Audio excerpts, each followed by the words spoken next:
l'essence et cette énergie peuvent-elles venir?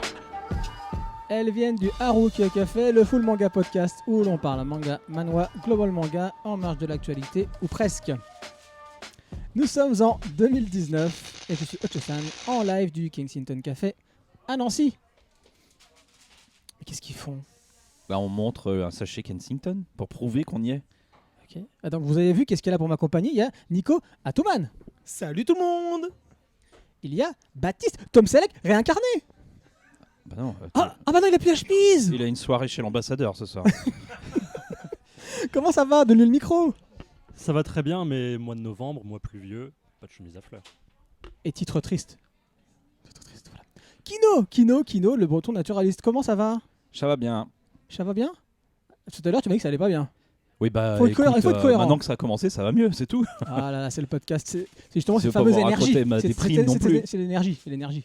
On sait toujours pas d'où elle vient. Non. D'accord.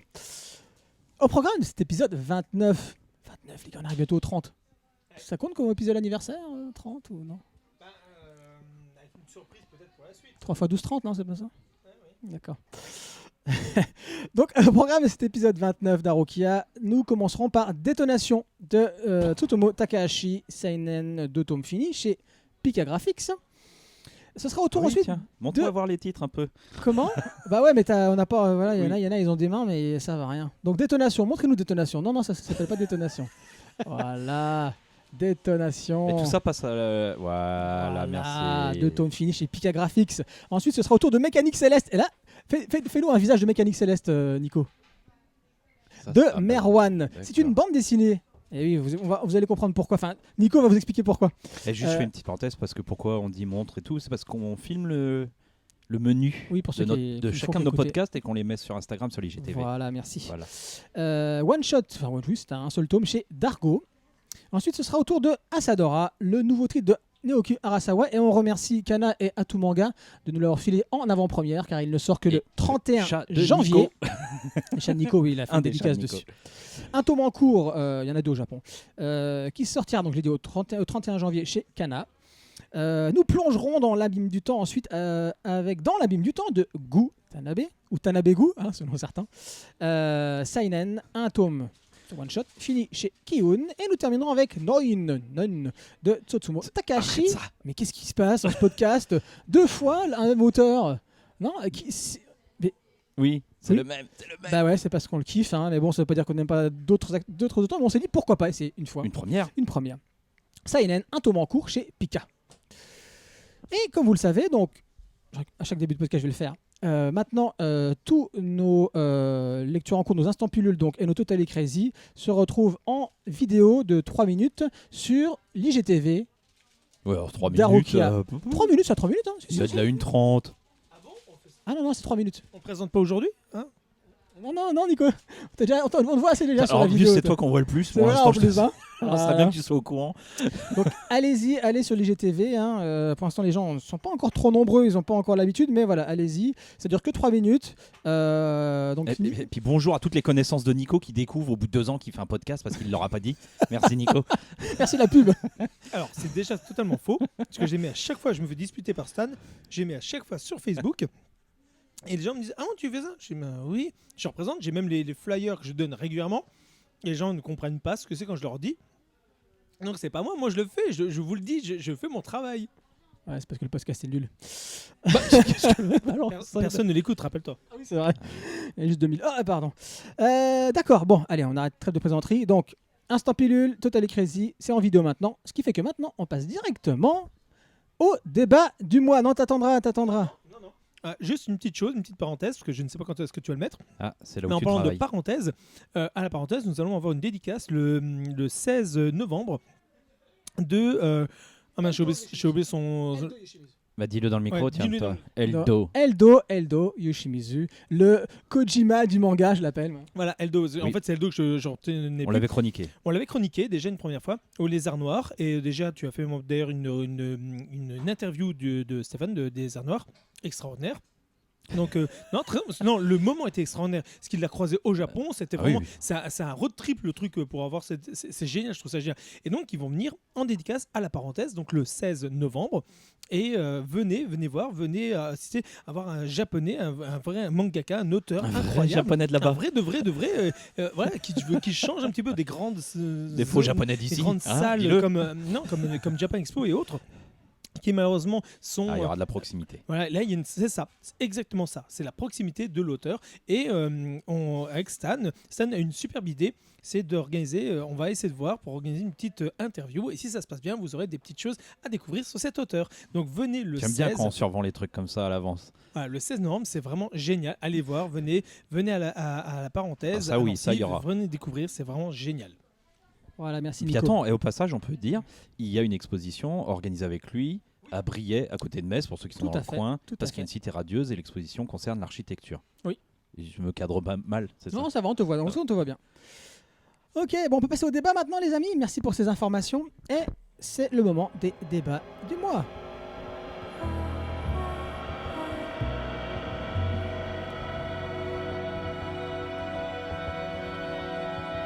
Et nous commençons, comme on l'a dit, avec Détonation, au pluriel s'il vous plaît, de Tsutomu Takahashi, Seinen de Tome, fini chez Pika Graphics. Petite citation qui va me permettre aussi d'introduire le sujet. Un yakuza sur son lit de mort dit ceci à notre personnage principal qui s'appelle Segawa. Il lui dit « Tu vas te contenter de ta petite vie sans rien faire et tu mourras comme une feuille dérive à la surface de l'eau. » Bienvenue en automne, c'est joyeux. Ouais, sauf que ça commence en été. Ouais. Et que le mai, On s'en rend pas bien compte, que hein, le jeu, à voilà, l'image. exact, ouais, il fait toujours gris. Sauf que c'est une des premières choses qu'il dit dans le manga, c'est qu'il ne ressent pas la chaleur. Le personnage principal, Segawa, pas le yakuza dont je viens de parler. Donc Satoru Segawa a pour voisin de palier Genji Segawa. J'ai inversé les noms. Ex-yakuza gravement malade. Sentant la fin approcher, Genji offre 5 millions de yens à Satoru contre 2 services. Le premier, qu'il mette fin à ses souffrances, qu'il abrège ses souffrances, qu'il le tue, quoi. Ah oui. Le second, qu'il aille remettre une offrande, on comprenait compensation de l'argent, aux familles d'autres yakuza que Genji a assassiné autrefois. Satoru, dans un premier temps, hésite et il finit par accepter sans vraiment savoir ce qui l'attend. Il plonge alors dans les bas-fonds d'un Japon nihiliste, sans foi ni loi, et n'aura pour appui que sa nouvelle famille recomposée, un travesti à la botte d'une des familles Yakuza et un enfant qu'il recueille en cours de mission. Une chose est sûre, il n'en ressortira pas indemne, et nous non plus. Voilà. Donc c'est sorti en 2015 au Japon dans le Big Comic Superior et en janvier 2019 dans cette édition en tout cas, le tome 2 chez Pika Graphics. C'est pas parce qu'on en parle tardivement que on ne l'apprécie pas, puis d'autant plus qu'il est extrêmement connu et je me suis rendu compte d'une chose, Kino, tu vas voir après, oui rigole, tu vas passer un film adapté de son bouquin et je t'en veux encore parce que le film était pérave. Donc il a fait cet auteur Bakuon Reto, Alive. Tu te souviens de ce beau film que tu m'as passé là? Je sais pas passer ça. Si. Ah, Alive. du mec, non. Ouais, je pense Le réalisateur de Versus, là. Voilà. Ouais, c'est ça, c'est dans le même coffret. Blue Heaven. C'est pas moi qui t'ai passé ça, hein. Versus, je l'ai dans un truc tout simple. D'accord, bon, en tout cas, normal. voilà. Blue Heaven, Soul Keeper et Noin, dont on parlera à la toute fin. Et Sidou. Et c'est tout. Et quoi? Sidou. Comme un chat. C'était en fait Sidou C'est comme un Sidou. chat, c'est vrai. C'était un manga sur les samouraïs qui était sorti chez Panini, qui était magnifique, incroyable et vraiment très très très très fort. Bien joué. Et puis Kino qui continue à dire, voilà, j'ai dit 3 fois chat et il est content. Alors, écoutez, qui va se lancer dessus? Baptiste, tu commences rarement. Oh, c'est pas vrai, le mois dernier j'ai commencé aussi. C'est vrai? Ouais. Tu m'en veux? Non, ça va. Ah bah alors vas-y alors. Vas-y. C'est le côté prof de Stan qui revient, fais attention. Ouais, tu le dis à chaque podcast. Vas-y. Alors, parle-nous de Détonation. Alors, Détonation, tu as dit que l'auteur était très connu. Pour ma part, je ne le connaissais pas du tout D'accord. avant de lire les 2 mangas de ce mois-ci. Ok. Donc du coup, je savais pas du tout à quoi m'attendre. Tu n'avais pas lu tous les titres qui étaient sortis chez Panini qui maintenant sont en arrêt de commercialisation, donc. Non, pardon. non, j'ai 5 tomes de 20th Century Boys qui prennent la poussière chez moi parce que ça fait 2 ans que je les ai toujours pas lus. Aïe. Voilà, aïe. Donc du coup, je savais pas trop à quoi m'attendre en me lançant dans cette lecture. J'ai pris une petite claque quand même. Petite. Une petite. Une plus grosse sur Noin peut-être. On va en discuter. Voilà. J'ai pris une petite claque. Pourquoi une petite? Mhm. Parce que le premier tome m'a vraiment pris de court. la découverte de l'histoire était vraiment quelque chose d'assez marquant, surtout compte tenu de ce qui se passe dans le manga. C'est une œuvre qui marque Oui, un lecteur, je pense. carrément. Et je trouve que c'est en soi une qualité et un petit peu un défaut, parce que je trouve que des fois, c'est un peu too much. Et j'ai du mal à On est rentrer d'accord. dedans. On est d'accord. Ça me ressort un peu du truc. Je me dis, est-ce que c'est pas purement gratuit ce qu'il vient de faire? Mhm. Et est-ce qu'il y a vraiment un sens dans de tels actes? Est-ce qu'il y a une justification? Parce que de base, la lecture du monde Yakuza que j'ai, c'est quand même un monde avec un certain code d'honneur. Ouais, bah là, il n'y a pas du tout. Là. Ici, il n'y a pas d'honneur, il n'y a rien du tout. C'est souvent gratuit et ultra violent. Mhm. Ouais, mais au final, c'est tout le temps comme ça, les mafias. Ça commence puis ça finit toujours comme ça. C'est dans les Oui, J'aime le code. oui, exactement. C'est romancé. Exactement. Ouais. Donc là, après, ça peut être aussi une qualité Mm. parce que j'ai pas l'habitude. Non, mais il va quand de- on peut reconnaître quand même qu'il va extrêmement loin. Oui, oui, voilà, oui, il va c'est- très c'est- très loin. bien sûr. Ouais. C'est très glauque, c'est très sombre. Ouais. Plus le tome 2 encore, le tome 2 c'est vraiment les abysses des abysses. Ouais. Il n'y a Ouais, plus ouais. rien, il n'y a plus de lumière, il n'y a plus d'espoir. C'est fini, lisez pas ça si vous êtes déprimé parce que Moi, je pense que toi, tu vois la couve, Voilà. t'es déprimé, tu vas pas l'acheter de toute façon.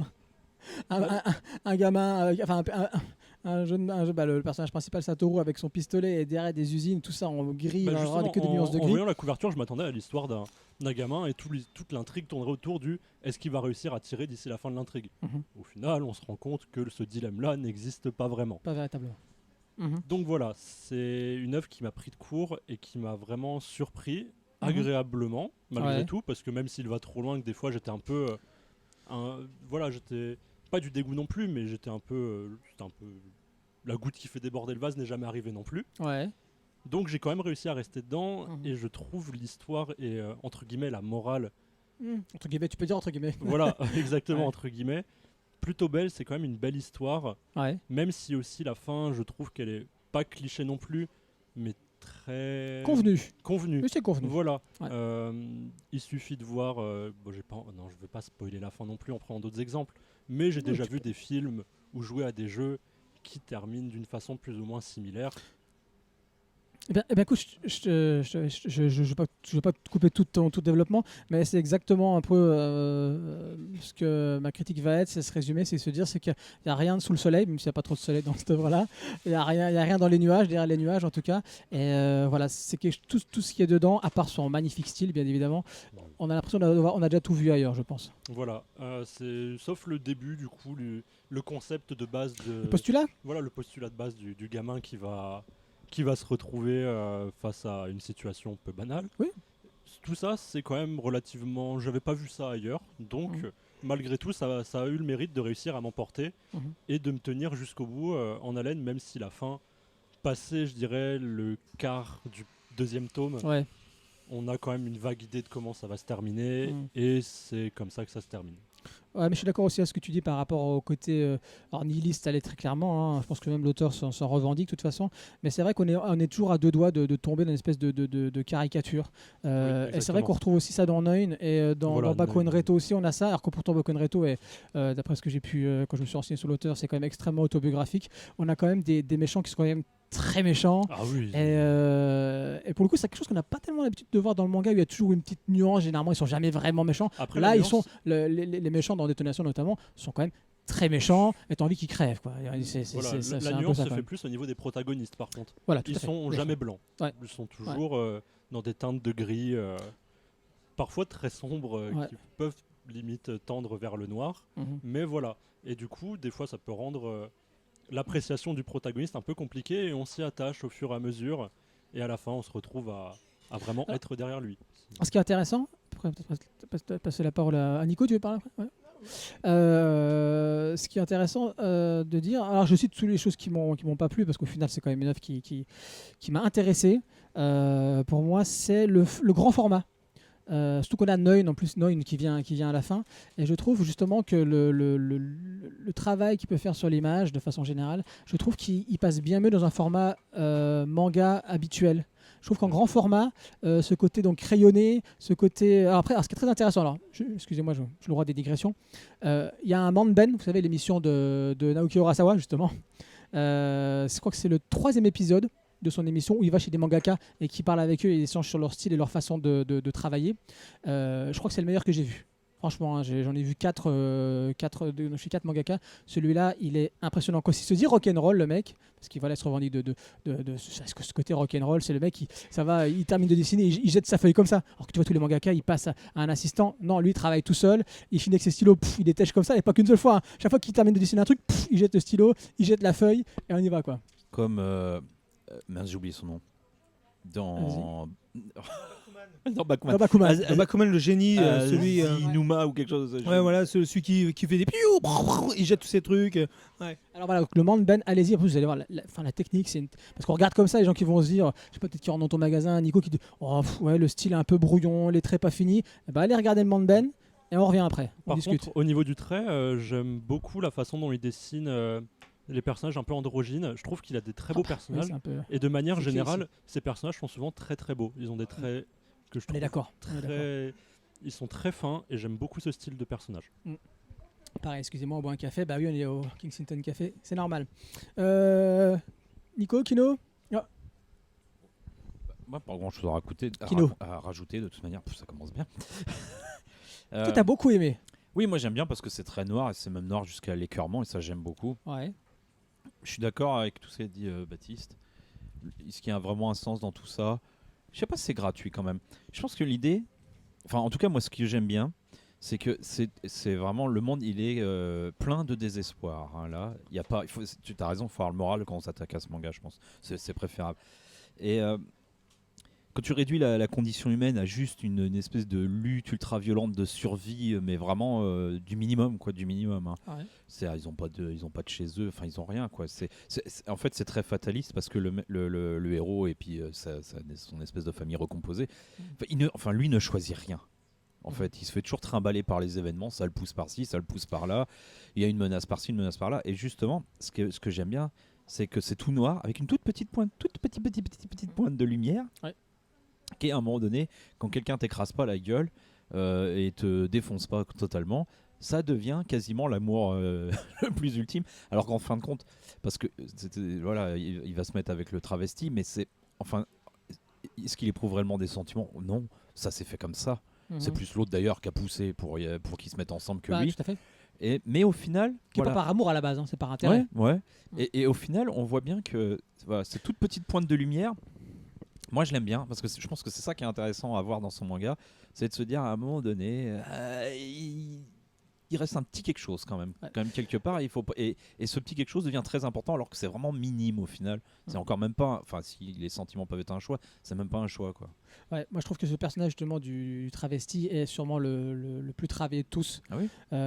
Quand on voit toute cette difficulté pour lui de se défaire de l'emprise psychologique qu'a le Yakuza sur lui, ça marche vraiment bien. Toujours en hésitement, elle hésite pas, est-ce qu'elle est vraiment encore à son service ou pas. C'est vraiment, je pense que c'est le personnage le plus intéressant. C'est pas pour rien qu'on... Oui, Baptiste voulait dire quelque chose. C'est dur de pas spoiler, mais entre guillemets, la fin de son arc m'a beaucoup déçu. Ah, d'accord. Ok. Je trouve que c'est trop abrupt par rapport à tout le développement qu'il a eu. À côté, ça sert aussi le propos nihiliste du truc. Ça le propos nihiliste, et puis ça devient un moteur de quelque chose. Exactement. Donc du coup, c'est ça. C'est à chaque fois qu'il y a un petit trou de lumière, c'est pour mieux l'écraser derrière à coups de botte. Donc voilà, moi ça m'a déplu, mais je comprends l'intention.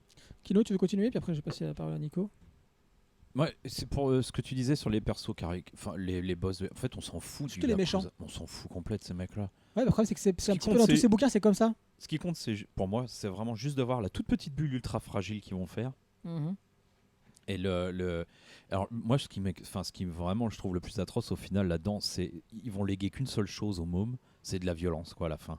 C'est pas, oui, c'est exactement ça. parce que c'est vraiment c'est marrant. le truc triste du manga pour moi, c'est que le môme il va hériter que d'un truc, alors que c'est que de la violence, violence, quoi. Ouais. Et du coup, au final, eux ils sont tous tout seuls, ils arrivent plus ou moins à se trouver les trois. Ouais.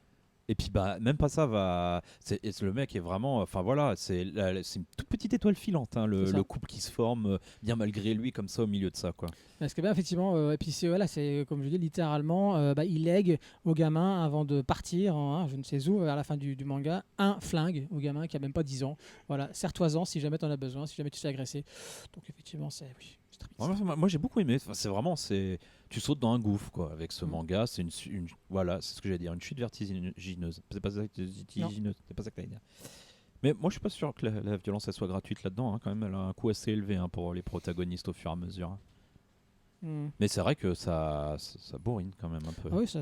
Mais pas que, c'est même plus psychologiquement Mais- quand on lit que visuellement, quoi. Moi, je vais laisser la parole à Nico, mais juste parce qu'on n'en parle pas. Voilà, on a beaucoup parlé des propos. On parle pas. Si, on a parlé quand même de ses techniques de dessin, mais c'est vrai que c'est quand même un auteur comme on apprécie dans le podcast où la narration passe par l'image. Voilà, T'as il très limite peu de les texte. dialogues. Ouais, ça, Tu c'est vois, bon, ça. et voilà, tu as beaucoup de gros plans, les visages, expression de visage très travaillée. Rien à voir avec Shimizu, l'auteur du Lien du sang, dont on parle souvent ces derniers temps, les Liens du sang.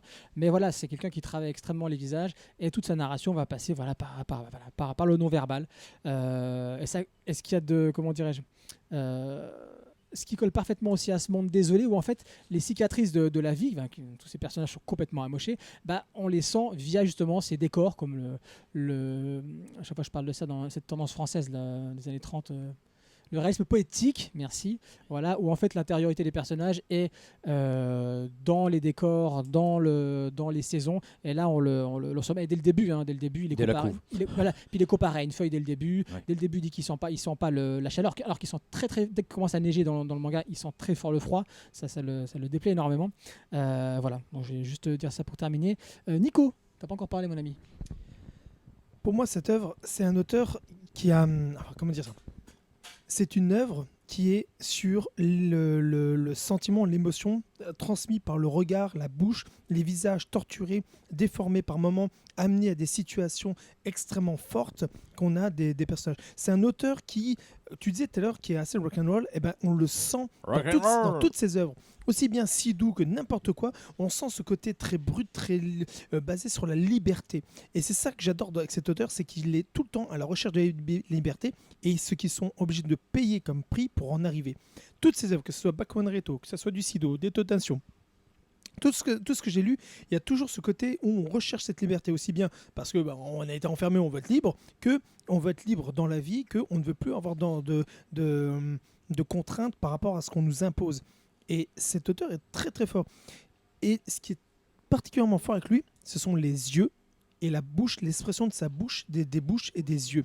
Il arrive à donner des angles qu'on peut voir quand ils ouvrent quand on voit ses lèvres qui se doublent avec le côté un peu remonté, ou ses yeux qui sont pas basés sur cette peur ou cette rage. Ces chants, contre-chants qu'on utilise par rapport à ça, c'est très cinéphile et je trouve que ça apporte justement ce côté extrêmement contemplatif. Parce qu'on est embarqué avec, on voit ça, on est pris aussi bien par cette injustice que par la rage de voir des fois les aider ou râler ou autre. Et c'est ça que j'aime avec cet auteur. Et dans Détonation, c'est le serpent qui se mord la queue. On commence avec ce personnage qui regrette ou qui a fait des choix, mais qui regrette pas vraiment, mais qui veut être juste ne plus souffrir, parce que apparemment, voilà, c'est des yakuza, ils ont ce code d'honneur et compagnie. Mais en même temps, il lègue sur la fin ce flingue qui retourne à ce gamin, qui lui dit de s'en servir parce que c'est ce qui lui permettra par rapport à la suite sur toutes les souffrances qu'il a pu voir et d'avoir c'est cette transmission d'une chose horrible qui lui a été transmise à quelqu'un qui ne connaît pas forcément l'amour ni la chaleur de l'amour ni la chaleur de la vie. Aucune Et c'est ça. chaleur. Voilà, aucune chaleur, exactement ça. Et quitte à reprendre un rebrousse-poil, merci. Voilà. Ce que j'aime aussi là-dedans, c'est le côté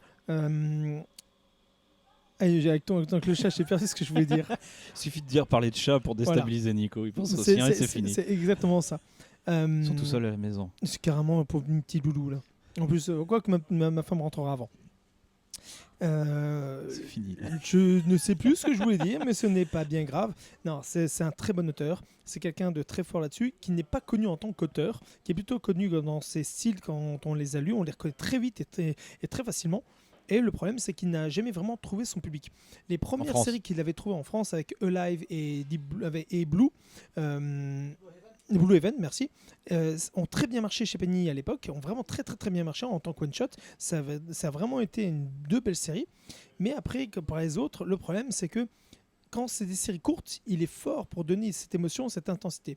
Quand c'est des séries longues, on est toujours un peu pris par cette longueur qu'il essaye de donner et qu'on peut vite nous perdre. Déjà dans Sidou, c'était déjà le cas. Bakuman Reto, qui est très fort, mais qu'on peut vite le ressentir par rapport à des situations qui sont mises là-dessus. Et là, avec Soul Keeper, qui était relativement courte en 8 tomes, ça passait quand même mieux. mais ça reste toujours dans le même base, c'est-à-dire toujours dans la noirceur des personnages, toujours dans ce côté où, voilà ça que je voulais dire, où on nous donne des règles, des lois, comme par exemple, là dans Détonation, on va nous parler des codes de Yakuza. Non, que ce soit sur les samouraïs, que ce soit sur les motards, que ce soit sur les Yakuza, on nous dit il y a toujours des codes fameux d'honneur, le code de suivi et compagnie, mais on s'en vite très très vite compte que c'est toujours à sens unique. On va toujours pour le chef, mais que quand ça descend, ils ont toujours tous les droits et que les autres sont un peu des merdes. Et ce côté où c'est injuste, où ils se retrouvent toujours pris dans cette situation, dans cette tourmente, où ils n'ont pas envie de vivre ça, où ils ont envie enfin d'être libres. On voit ça aussi avec Nun. Hein. Ah oui, dans Nun, très bien dans Nun, c'est ça. Mais là, c'est plutôt une quête de la liberté par rapport à sa survie et surtout de l'injustice de leurs conditions humaines. Tandis que là, c'est vraiment l'injustice de se dire on nous impose ça, mais pourquoi je mérite ça ? Et en fait, c'est ça que j'adore. C'est pour ça que c'est un auteur qui est très très fort. Dans Nun, le problème, c'est que je ne peux pas vraiment le mettre dans ce même parti parce qu'il n'y a pour l'instant qu'un seul tome. Moi, c'est la suite que je veux voir. Après, je suis d'accord, on va en parler, vous verrez bien pourquoi je dis ça. Mais dans Nun, voilà, c'est la différence avec les autres, c'est que toutes ces œuvres, quand il est fini, c'est toujours cette rage par rapport à ça et cette recherche à attraper cette punaise, pour pas dire autre chose, luciole de lumière qui est au loin qu'ils ont envie d'attraper en pleine main, de se dire c'est à moi quoi, je le veux, et j'irai la chercher, quitte à me mettre le monde entier à dos, quitte à être détesté par le monde, je m'en fous, je veux mon bonheur, j'y ai le droit et j'irai le chercher, et quitte à détruire le monde. Et c'est plus ou moins ce qu'on retrouve à chaque fois dans cette série. C'est ce que les protagonistes espèrent, mais nous on lit tout l'inverse. Nous on sait très bien qu'on va pas lire le mec qui va réussir à s'enfuir, on est en train de lire le mec qui va se battre contre un truc qui va le retenir sans cesse. C'est ça, c'est exactement ça. Poétique. Et dans tous les cas, il y a une phrase qui est très forte, et pour cet auteur-là, elle marche extrêmement bien. C'est « Regarde dans l'abîme, l'abîme regardera aussi en toi ». Et ben c'est exactement ça pour cette œuvre. C'est oui, alors le phrase, ça marchera encore plus. Ah oui, complètement. De toute façon, on est en descente dans les abîmes avec ce qu'on va montrer là. Tout ce qu'on a là, c'est plus ou moins ça, sauf Mécanique CS, qui est un peu plus gay, mais que vous n'avez pas lu les enfants. Mais en tout cas, voilà, c'est une très belle œuvre, c'est un très bon auteur, je vous le conseille. L'avantage, c'est que Détonation, c'est en 2 tomes. En plus, c'est tellement beau graphiquement qu'en grand format, ça le mérite vachement. Ah bah vous n'êtes pas d'accord là-dessus. Parce que, non, si, il y a des super blancs. Non, alors, je reprends sur ce que je viens de dire et pour compléter ce qui a été dit.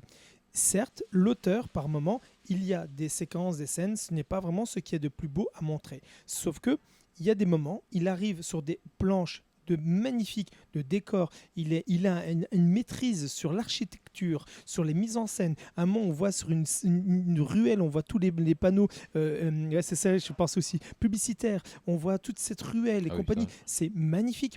Ça, dans un grand format, c'est tellement beau à voir. Vous avez passé des fois même plus de temps sur certaines scènes juste de contemplation que de lecture. Parce qu'effectivement, c'est un auteur qui est beaucoup sur l'image pour parler. Il parle à travers l'image. Des fois, il n'y a même pas besoin c'est un jeu d'acteur extraordinaire.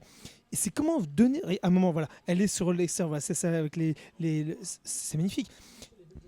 Elle est sur les buildings, elle est en train de regarder avec le gamin, enfin elle, vous comprenez quand je dis elle, qui est sur les buildings en train de regarder d'en haut, on a envie de se poser, de regarder. On a juste envie d'être à côté d'eux et de regarder. Et c'est une évasion perpétuelle. Les plans de coupe au fond sont toujours en évasion.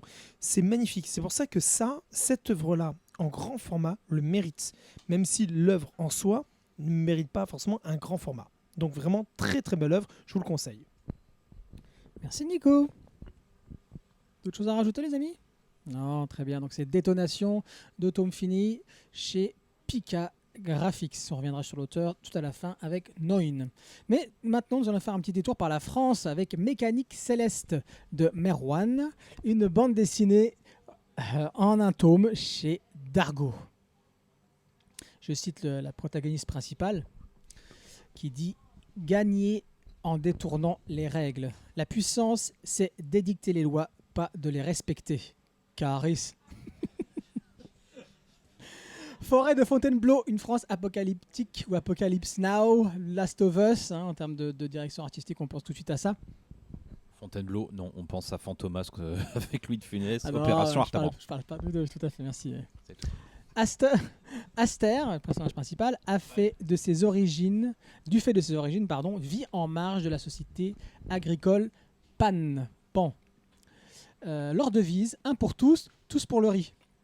Leur seule menace, les pirates. Enfin, jusqu'à ce que l'armée de Fortuna débarque en pleine élection et impose plutôt, un deal que Pan ne peut refuser. Ce deal est, en échange de seulement 25% de votre production risocole, du coup je lis dans un ordre manga alors que c'est faut que je lise les bulles dans l'ordre français, excusez-moi.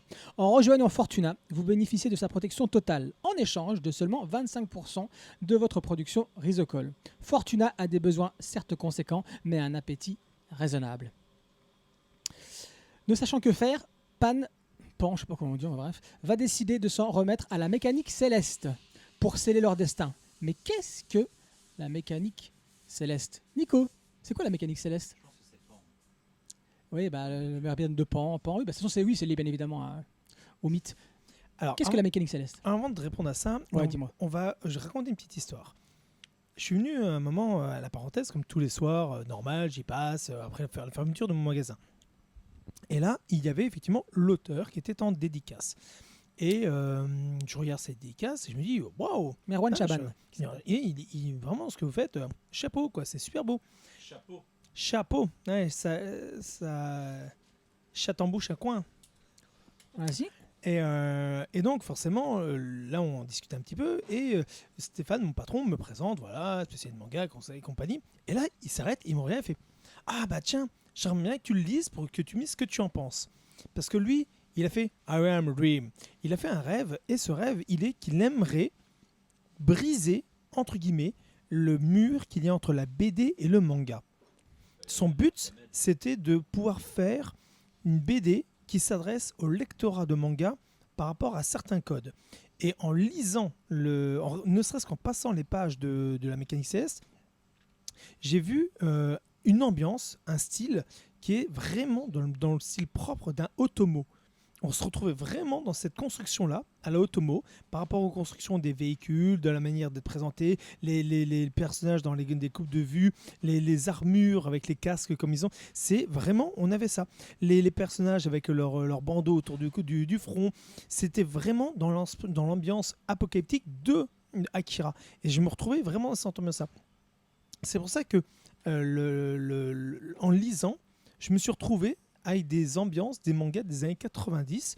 Donc on voit que le mec, il a mon âge, il a bouffé tout ce qui est... Non, il a notre âge, 78, voilà. Désolé. Et ouais, c'est ça, il a notre âge. Oui, c'est vrai que moi, je suis un peu un gamin à cause que je suis né en 80, je rappelle. Donc je suis plus jeune. Avant, j'étais l'un des plus jeunes, parce qu'il y avait la plus jeune. Maintenant, nous avons le petit. Oh, le petit. Voilà. Petit, mais plus grand que nous. C'est pour ça qu'il a vraiment cette ambiance et il aime le manga, il aime la BD et il aimerait conjurer les deux. Et vraiment, sur Megane Sensei, ça passe très bien. Ça passe entre guillemets crème, mais avec une ambiance où on se dit mais c'est ridicule. Mais en même temps, en regardant la plupart des films de post-apo et compagnie, ce que pour nous à l'époque, c'est des trucs rigolos, ridicules, pour le futur, ça peut devenir des choses très fortes. Il suffit de regarder Ellie, il suffit de regarder... Il y a plein de dans cette ambiance-là, où un simple jeu peut devenir un truc national, ou un simple petit délire peut devenir quelque chose de grandiose, etc. etc. C'est pour ça que sur le coup, ça m'a vraiment fait rire à la Mad Max et compagnie. C'était vraiment ça. Donc j'ai passé un très bon moment à lire. Et donc je voudrais lui répondre, sur le coup, pour moi, pour les personnes qui ont envie de lire de la BD et du manga, ça marche très bien, combler ce fossé entre les deux grâce à ce livre, ça marche bien, ça marche très bien. Ok. Donc l'auteur dont tu parles, il s'appelle Merwan Chaban, il a travaillé comme storyboarder sur les Lascar. Kino, ça te rappelle quelque chose, les Lascar? Ben oui. Puis il publie sa BD Vent d'Ouest et il est aussi connu pour l'Empire, qu'il a fait avec Bastien Vives et Jeux d'ombre. Et Bastien Vives, je rappelle que c'est le Last Man, pour ceux qui ont envie aussi de découvrir cette ambiance, entre guillemets, construction manga version BD français, franco-belge. Ouais. Et ils sont, Bastien, avec ses amis, ils se sont amusés à faire une BD, mais comme un manga. mais vraiment comme un manga, ce qui veut dire une personne qui était dans le storyboard, l'autre qui était dans les contours, l'autre qui faisait le remplage, l'ancrage et compagnie. Et l'idée c'était de sortir, effectivement d'avoir 2 voire 3 sorties par an. C'est ça, et vraiment faire la construction comme un studio de manga. Et En France, c'est pour ça que c'est vraiment cool. Et si vous regardez d'ailleurs pour Last Man le dessin animé, vous vous rendrez compte que le dessin animé se passe avant et différent de ce qui se passe dans le bouquin. C'est un complément, ce n'est pas le truc. Voilà, on en parlera un de ces quatre. Donc voilà, je vais juste dire comment il décrit en fait, parce que c'est marrant tout ce que tu as dit. Donc voilà, lui comment il décrit ça, sa bande dessinée, il décrit ça comme une comédie d'aventure post-apocalyptique où quoi qu'il arrive, on pourra chanter sous la pluie. Ouais, carrément, c'est exactement ça, c'est assez frais. Alors, et ses influences, effectivement, il le dit lui-même, hein, il cite Jiménez, mais il cite aussi Akira, et puis Miyazaki pour le côté un peu écolo, parce qu'il y a quand même ça donc, dans Fable écologique dans sa bande dessinée. C'est très présent, ouais. Voilà, écoute, moi, oui, tu me l'avais vendu effectivement à Akira, Otomo, donc voilà, j'y allais quand même à reculons, je me dis, bon, Nico, je sais qu'il a aimé le truc, donc puis il sait ce que j'aime, donc il me parle de ça. Si je le dis pas pour rien. Non, voilà. j'imagine bien. Le problème, c'est que je voulais pas me sur-hyper. Oui, totalement. Donc j'ai commencé. Alors là, je vais commencer par les forces. Les forces de cette œuvre, c'est que tout le récit passe ou se fait dans l'action. C'est-à-dire, à tel point que tu dirais même, on aimerait bien que ça se pose un peu. Plus longtemps. Des fois, ils vont se poser autour d'un repas, autour d'une petite discussion. Tout se passe dans le mouvement, dans l'action tout le temps. Et en fait, son monde... Et je pense que c'est vraiment la réussite de son œuvre, c'est que le monde est, même si on l'a déjà vu ailleurs, comme je vous l'ai dit un peu Last of Us, avec où la nature un peu reprend ses droits, je pense que on a vraiment un univers qui mériterait d'être plus développé. Alors, c'est paradoxal hein, de dire ça, parce que généralement c'est ce qui ne va pas dans les œuvres françaises, c'est qu'ils développent trop leur univers et pas assez leur intrigue. Et là, pour le coup, l'intrigue est extrêmement bien menée, c'est mener tambour battant, comme on dit, ça ne s'arrête jamais. Et c'est vrai que voilà, j'aurais juste bien voulu qu'il s'arrête par moment. Donc pour moi, c'est la première chose que je critiquerais, si je puis dire. Ensuite, au niveau du chara-design, son personnage principal, Aster, je suis désolé, surtout quand on regarde dès le début ou sur la couve, pour ceux qui ont joué à Enslaved, tu te rappelles Kino Enslaved? Le jeu, c'était un jeu sur PlayStation 3. Encore une fois, il revisitait l'histoire du roi singe. Sauf que le mec, c'était un mec tout baraque il avait une queue effectivement, puis à un moment donné, il montait pas un nuage, mais sur un bouclier, il volait. Et il y avait une nana qui le dirigeait parce qu'il avait sur lui une couronne où elle en fait, il se devait de lui obéir, autrement il lui envoyait des décharges en gros. Donc tu vois un petit peu la relation qu'ils avaient entre les deux. Et le chara-design de la nana, c'est mais vraiment exactement le même que dans Enslaved. Donc bon, un peu voilà, en termes d'influence graphique, c'est super beau, mais je trouve que c'est un peu malheureusement déjà vu. C'est juste c'est juste ça. Ben moi, ce que j'aime bien par rapport aux personnages, comme tu disais, c'est qu'ils sont pas forcément beaux. Ceux qui accompagnent Aster, il est pas beau. En plus avec son chapeau, Wallis avec son chapeau. Ça s'appelle avec les oreilles qui descendent comme ça. C'est la casquette avec les oreilles qui descendent comme ça. Non, c'est un truc un peu russe où ça tombe sur que tu peux accrocher en haut de la tête. Un chapka, on va dire ça. Dans un voilà. Chapka. On peut trouver aussi bien en Canada que en Russie, je vous précise. Donc pourquoi je dis ça pour revenir à l'univers, c'est vrai que ça parle quand même beaucoup de politique. Hein on revient un petit peu à la... Oh non, il y en a marre.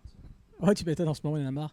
Mais ça parle de politique. Et donc c'est pour ça qu'il y a Fortuna qui arrive avec cette espèce de dictature imposée qui déguisage sous une forme de démocratie, puis au final, ils sont complètement en train d'imposer leur système. Mais avant ça... Macronisme. Mais au final, juste avant ça, on a les élections. On a les élections de Macron. Et c'est très intéressant la façon dont ça se fait. On a l'impression d'être revenu à Rome à l'époque. Donc c'est, il y a des voilà, c'est vraiment, ça mériterait d'être plus développé. C'est juste ça. Et en fait, les motivations des personnages, surtout de Aster, c'est qu'elle est une on peut parler de race, hein, à part, et du coup, elle n'a pas la nationalité de Pan. Et en fait, sa motivation, elle, c'est d'avoir cette nationalité. Ah, c'est comment quand je m'écoute parler, je me fais un peu peur. Mais c'est ce que la citoyenneté, il parle de citoyenneté. Parce qu'elle n'a droit à rien, qu'elle est une expan et donc elle voudrait devenir une citoyenne pour avoir les avantages, que ce soit la nourriture ou autre. Mais vous allez me dire, c'est ça, on va pas dans l'actualité. Mais vous allez me dire, mais vous n'avez toujours pas parlé des mécaniques célestes. Alors, mécanique céleste, c'est quoi? Et c'est pour ça qu'il parle de comédie au final, c'est qu'en fait tous les problèmes, même les plus graves du monde, vont se régler comme ça. c'est une balle au camp. Voilà. Pour ça, je disais tout à l'heure, un sport qui peut devenir national quelque chose de très fort, un truc qui est débile. Ben, une balle au camp, c'est les mécaniques célestes, c'est la loi des mécaniques célestes qui te permet de régler tous tes problèmes. Donc elle est très forte, bien évidemment, hein, à côté manga. Elle ne savait pas, mais elle est très forte à ce Si, jeu. elle le sait dès le début, parce que déjà rien qu'au lancer de javelot, elle est très forte, parce que vu qu'elle vit dans la nature depuis toute petite, elle doit se démerder. Ben, elle, entre chasser et compagnie, elle est devenue forte, elle est instinctive, elle est forte de ce point de vue-là. C'est ce qui va l'aider pour la balle au camp. Pour la balle au camp. Voilà. Donc voilà, un projet ambitieux, je résume comme ça, un projet ambitieux, servi par des dessins magnifiques, un découpage de scènes d'action lisibles. C'est quoi la balle au camp? La balle aux prisonniers, là? Oui, c'est ça. C'est la même Ok. chose. C'est la même chose. Ouais, c'est la même chose en fait. Et j'ai posé la question à ma famille. Non, parce que nous, quand j'étais petit, on faisait des balles aux prisonniers. C'est Mais il n'y a pareil. pas de prisonniers. Ah, on les tue. C'est ça. On tirait des balles, quoi. D'accord, ok. Donc bref, Jusqu'à ce que le mec se relève plus. de ça. Donc voilà, je résume, je termine là-dessus. Donc pour moi, c'est un projet qui est ambitieux, on peut pas dire le contraire, servi par des dessins extrêmement chiadés, magnifiques, et un découpage de scènes d'action hyper lisible, l'action est hyper lisible, tout en restant dynamique, mais dont l'ampleur, à mon avis, ne peut être contenue dans 200 pages, parce que l'œuvre fait 200 pages, donc un tome de manga au final, et je pense qu'il aurait fallu 2 voire 3 pour qu'on puisse bien profiter de son univers. Alors, Voilà. tu disais une chose tout à l'heure, tu as dit, et il le dit lui-même, très Miyazaki par rapport, par exemple, à l'écologie. Mais Tout à fait. pas que. Aussi au gestuel. Il y a beaucoup d'esquives ou autres où vous allez vous retrouver avec Château de Cagliostro ou à la Sherlock Holmes quand il saute avec les jambes tendues de manière totalement ridicule. Avec et c'est très drôle. Et ben, On pense à Nausicaa, pour l'univers aussi, ouais. parce que je parlais de Last of Us, mais bon, c'est plus Nausicaa clairement. Voilà. Mais, Mais vous avez aussi bien le côté dur des Miyazaki que le côté drôle et fun qu'on peut avoir dans Miyazaki. voilà. Bah écoutez, on était deux qu'à avoir pu le lire malheureusement. Parce que ça Malheureusement, marche très bien apparemment. Il a tellement bien marché chez Ça fait nous plaisir. qu'on avait plus de stock très rapidement pour pouvoir le prêter pour le podcast. Et à chaque fois que je pouvais en emprunter un, on les vendait. Et donc forcément, le temps qu'on refasse les réappros, je devais récupérer le livre.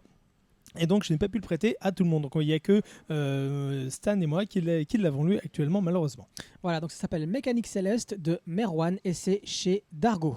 Allez-y, je pense que vous passerez un bon moment. Puis ça, vous ne serez pas perdu malgré tout. Le découpage, ça reste de la franco-belge, mais voilà, comme on a essayé de vous faire comprendre, vous ne serez pas perdu au niveau de la construction. Et en plus, Dargo a monté personnage.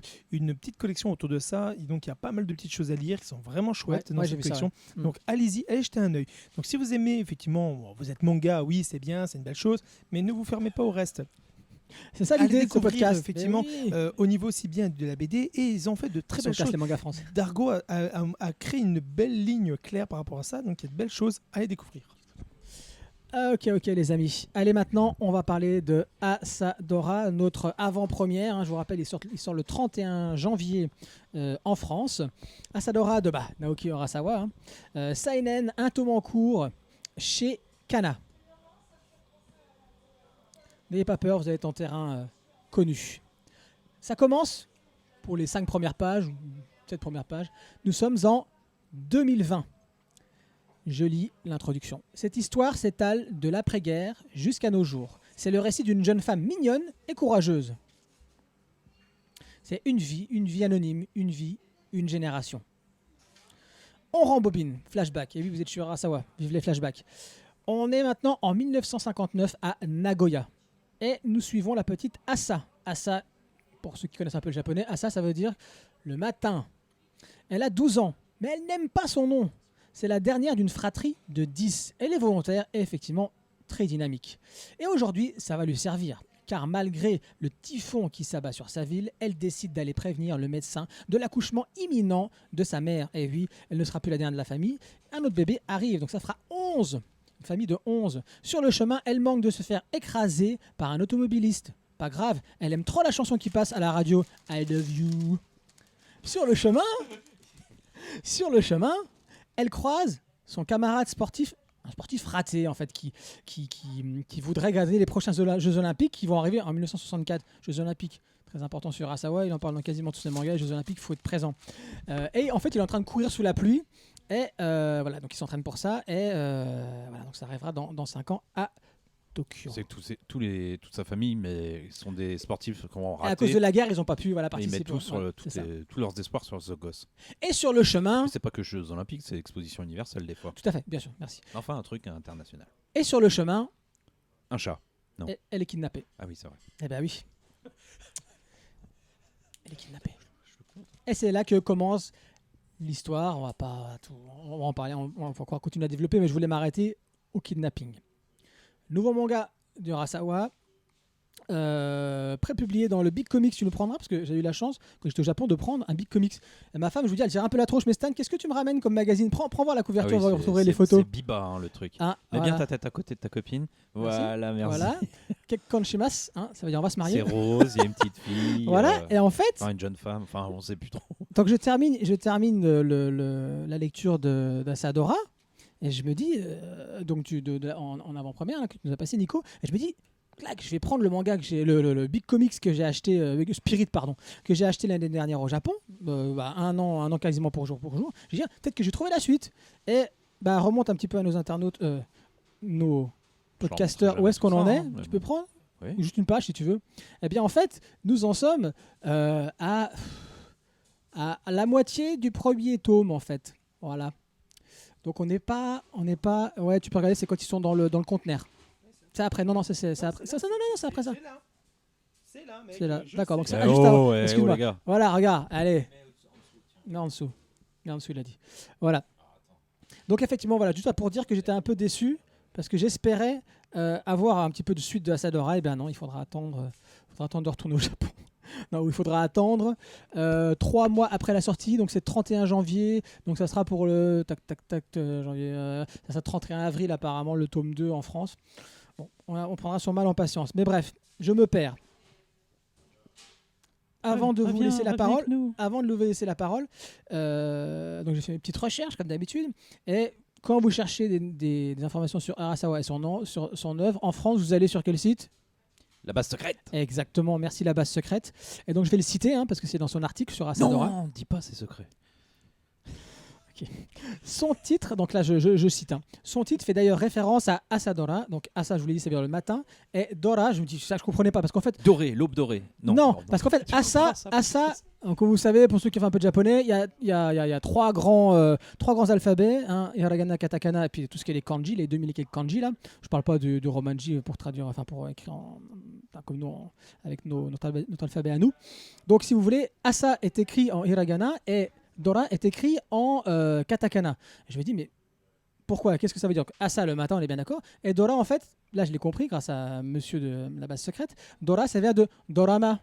Voilà, parce qu'en fait, au Japon, depuis les années 60 exactement, il y a des séries pour les femmes au foyer qui passent le matin, et c'est des dramas, des trucs à l'eau de rose.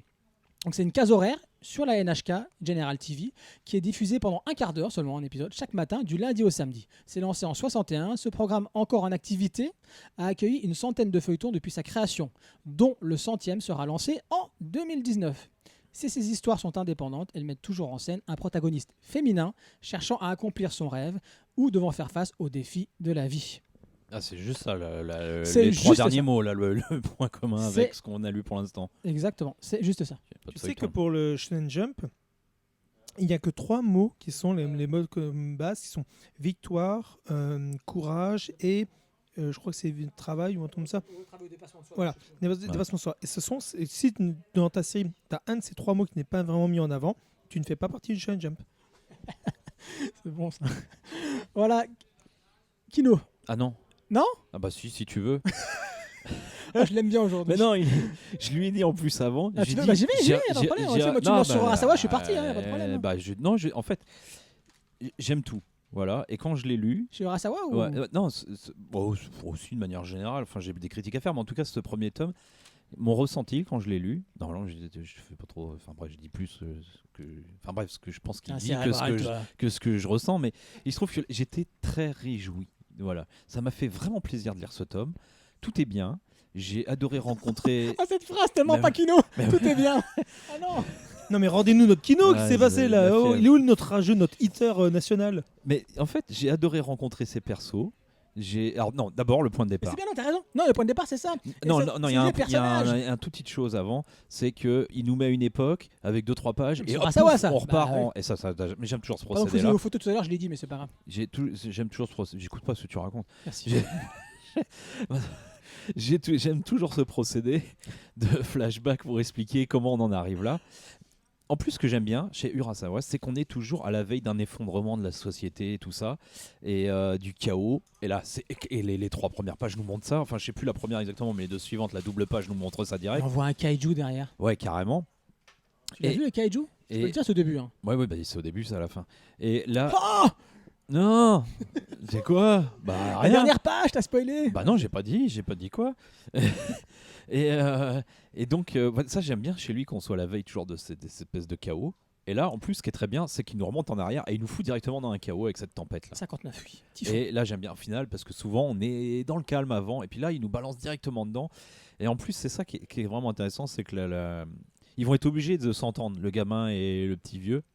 La gamine. Ouais, enfin Ah, ça. la gamine, je sais pas, excuse-moi, je sais pas pourquoi j'ai dit gamin.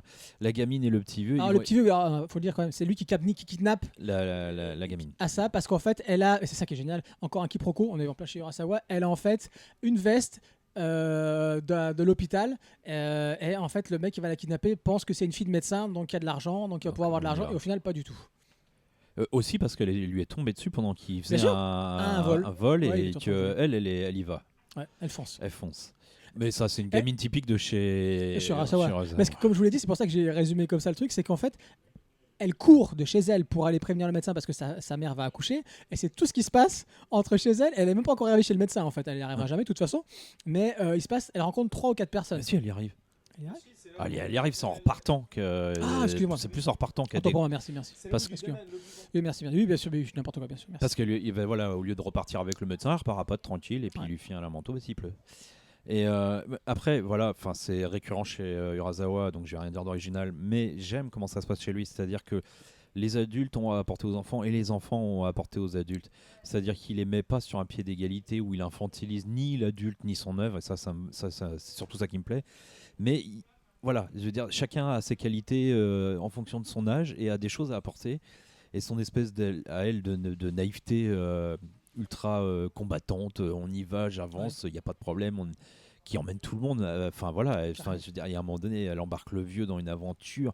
La femme qui est une restauratrice plus que Elle fait des onigiri. voilà, ah oui, ça donne faim du coup, hein, t'as envie de bouffer. Moi j'ai eu envie de Des boules bouffer. de riz avec une feuille Ouais. d'algue. Hein, voilà, Ouais, c'est mais pas- à force qu'ils en distribuent, moi Ouais, j'avais mais non. faim. Au Japon, alors non. Là, Stan va pouvoir aussi vous le dire. Quand j'étais au Japon, j'ai mangé du riz blanc, nature, sans rien, juste comme ça, riz blanc. Il était tellement magnifique que j'ai bien dit aucun riz en France, que ce soit riz thaï, basmati, toutes les merdes et compagnie avec de la sauce, sans sauce, n'importe quoi, ne peut aller contre. Non, je ne peux pas détrôner du riz japonais. C'est tellement bon, il a un tel goût que là, quand j'ai vu cette boule de riz avec de l'algue, ça m'a fait saliver. J'avais juste envie d'en manger. C'est extraordinaire. Le riz Il faut le japonais. manger qu'on peut là-bas, en c'est France. tout. Voilà. Et quand tu t'es en manges France, tu manges un jambon beurre, c'est Ouais, l'équivalent du et quand tu riz. manges en France du riz, et tu te dis ah il est bon ton riz. Non, il est dégueulasse. Comparé à ce qui se fait au Japon, c'est dégueulasse. Donc je préfère vous le dire. Donc oui, ça donne faim. Bon bah laissons tomber le riz. Hein. Voilà, tu fais pas, quand tu fais tu bois du riz, tu manges pas du riz japonais.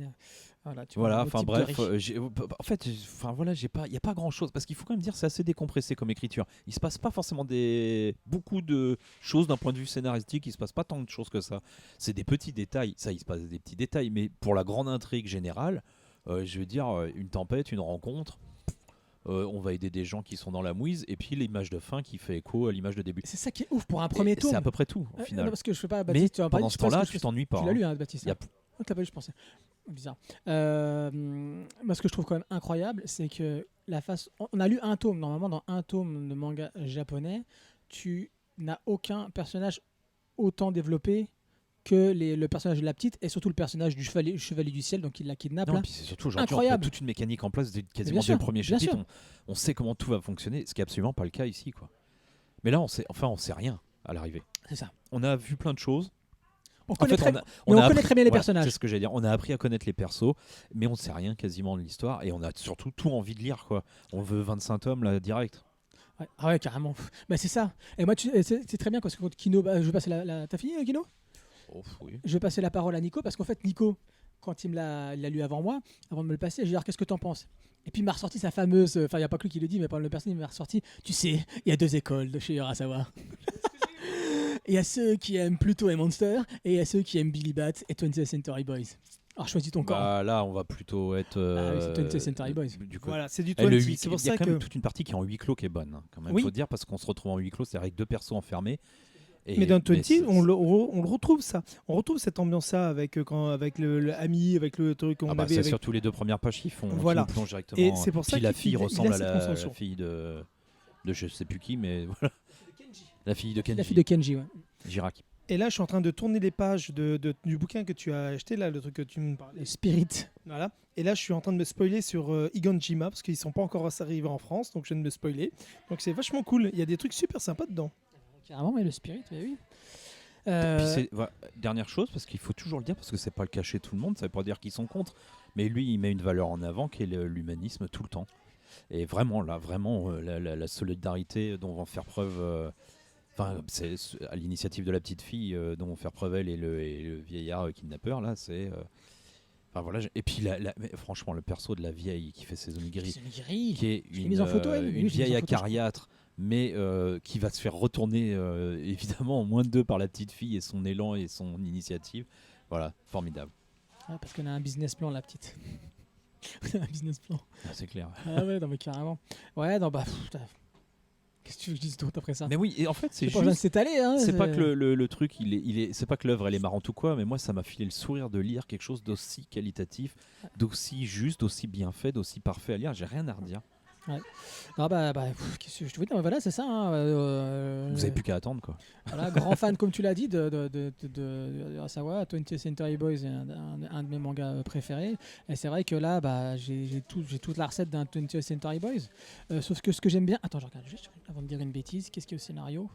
Mais c'est que du Naoki Urasawa, donc je pense, cher Nico, qu'il y a moyen que ça se finisse mieux que 20th Century Boys. Parce qu'il n'y a pas Nagasaki avec lui au scénario. Eh bah oui. Nagasaki et sur 20th Century Boys, vérifie si tu veux sur ton téléphone. Et en fait, pourquoi je parle de ça? J'en parlais dans de ma lecture en cours que je vais refaire sur King of Eden. Comme vous savez, si on en avait parlé de Toman, il y a au podcast 10, King of Eden.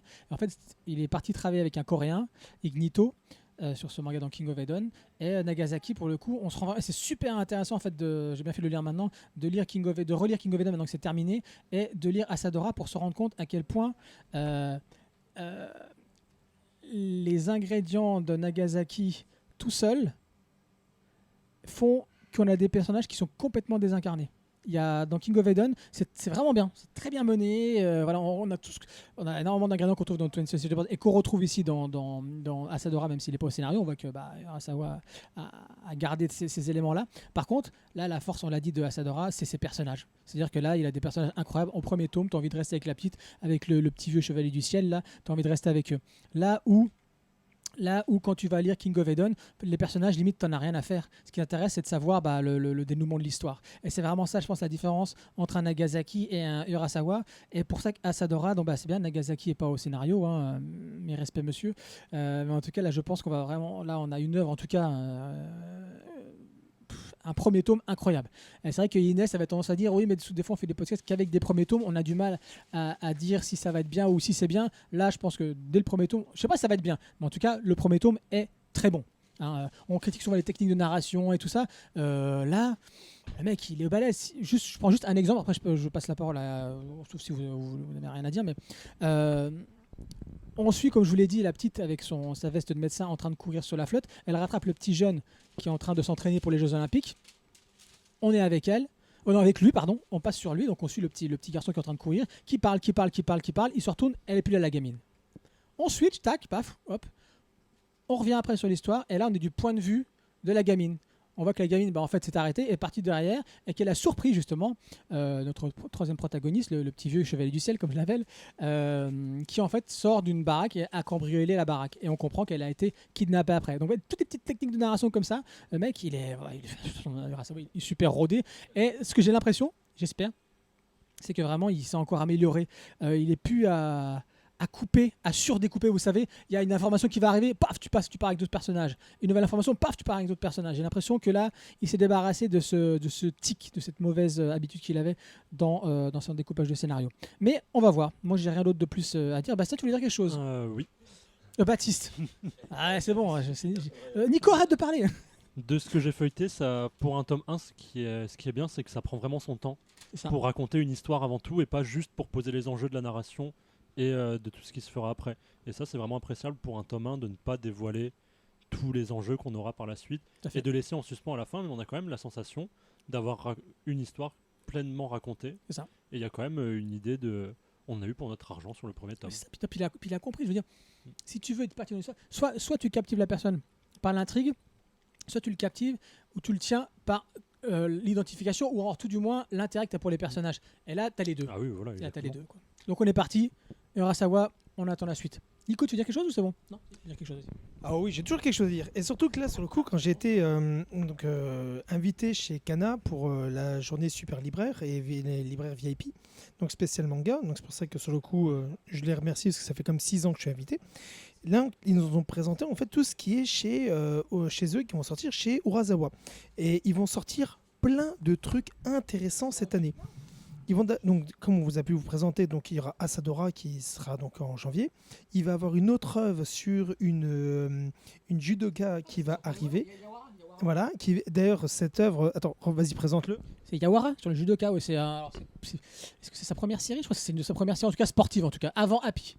Voilà, et tout à fait. Et d'ailleurs, au Japon, cette œuvre a tellement marché que la championne olympique de l'époque, qui faisait dans le judo, personne ne la connaissait sous son véritable nom. Tout le monde l'appelait du nom de l'héroïne de son manga.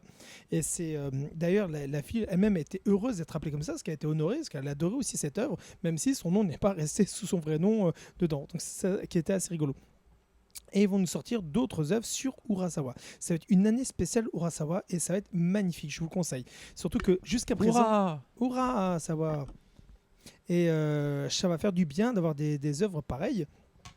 Pour la simple bonne raison que on va avoir aussi bien du polar que de la tranche de vie, que de la contemplation. Je vous assure, ça va être magnifique. Et c'est à la base, en plus, Urasawa qui ne voulait surtout pas être connu pour Happy, parce qu'il voulait surtout pas savoir. Tu cherches quoi? Non, parce que si c'est le nombre de tomes, je peux te le dire. Hein. Non, ok. En fait, le truc, c'est que pour Urasawa, donc, il voulait surtout pas être connu pour Happy, parce qu'il voulait être connu en France pour ses polars et non pas pour ses tranches de vie. Et même si Happy a bien marché, bah voilà, je pense que ça va peut-être ressortir grâce à cette œuvre qui va arriver. Donc c'est pour ça que ça arrive d'être vraiment intense pour l'année prochaine en termes d'Urasawa, ça va être vraiment très fort. Et effectivement, encore une fois, même si ça fait rire certaines personnes. Je le précise, c'est vraiment une écriture très 20, très 20th Century, donc vous allez vous retrouver pas la Billy Bat, parce que Billy Bat est un peu trop confus jusqu'à la fin, pour moi c'est son moins bon qu'il ait pu faire jusqu'à présent, c'est Billy Bat. Mais là, je vous conseille vraiment là-dessus par rapport à ça. Si vous avez été déçu, parce que j'ai quand même pas mal de clients qui ont été déçus par Billy Bat, si vous avez été déçu par Billy Bat, essayez ça. Vous verrez, Asadora va vous réconcilier non seulement avec Billy Bat, mais aussi avec 20th Century. Si vous n'êtes pas trop fan ou vous avez préféré Monster ou autre, lisez ça, ça vaut vraiment le coup. Merci Nico. Ok les amis, donc nous passons maintenant à... Pardon, le mec qui passe tout de suite. Asadora, Naoki Urasawa, Kana, Big Kana, le 31 janvier. Donc ruez-vous dessus, une valeur sûre. Ah tiens, ça c'est pour vous les amis, ça c'est une spéciale que j'ai une petite information que je peux vous donner. Il va y avoir une nouvelle collection qui va sortir chez Kana, une nouvelle collection de livres qui s'appelle Life, parce qu'à la base ils ne voulaient pas créer de nouvelles collections, ce qu'ils avaient pour eux ça faisait trop, au bout d'un moment, trouver des trucs maintenant et compagnie. Et bien rappelez-vous, on avait dit à un moment que la collection justement Big Kana ou Dark Kana, je sais plus, non Big Kana, on disait que c'était un peu fourre-tout, ce qu'on trouvait tous les trucs qu'on pouvait mettre dedans. Et bien justement, il va y avoir des œuvres qui vont sortir sous un nouveau label qui va être vraiment intéressant, et leurs œuvres qui vont nous présenter vont être hyper intéressantes et on va peut-être en parler pour les prochains podcasts et je l'attends avec impatience parce que ça va même reprendre certaines œuvres qui auraient dû être dans ces œuvres-là comme Après la pluie ou comme Belonging to You qui sont vraiment très bons mais qui vont se retrouver certainement par la suite dans ces catégories, ou tout au moins qui auraient dû se retrouver parce que ça le mériterait. Donc vraiment, voilà, c'est une nouvelle collection de chez Kana à suivre de très près. Ils vont faire ça. Tout comme Kana se bouge les fesses On va jusqu'au suivre bout. de très près parce que c'est comme Big Cana. Ouais, c'est ça. Je suis Et, un peu déçu, moi. Et là, ils vont en plus sortir un nouveau truc chez Kana. Ils vont nous ressortir les Shaman King Du pour sucre. ceux qui vont Canne à sucre. canne à sucre. Chat ferait bien du mal, mais ils vont nous sortir ils vont ressortir par exemple les Shaman King avec une nouvelle collection, des nouveaux trucs. Donc Kana cherche vraiment à évoluer sur différentes choses, reprendre, et surtout ils vont attaquer d'une manière où ils vont sortir directement dès la fin qui n'a jamais existé, parce qu'ils vont changer la fin donc sur une nouvelle œuvre double, qui vont sortir la fin de Shaman King avec les Shaman King Flower en même temps que sortir le tome 1 des nouveaux Shaman King.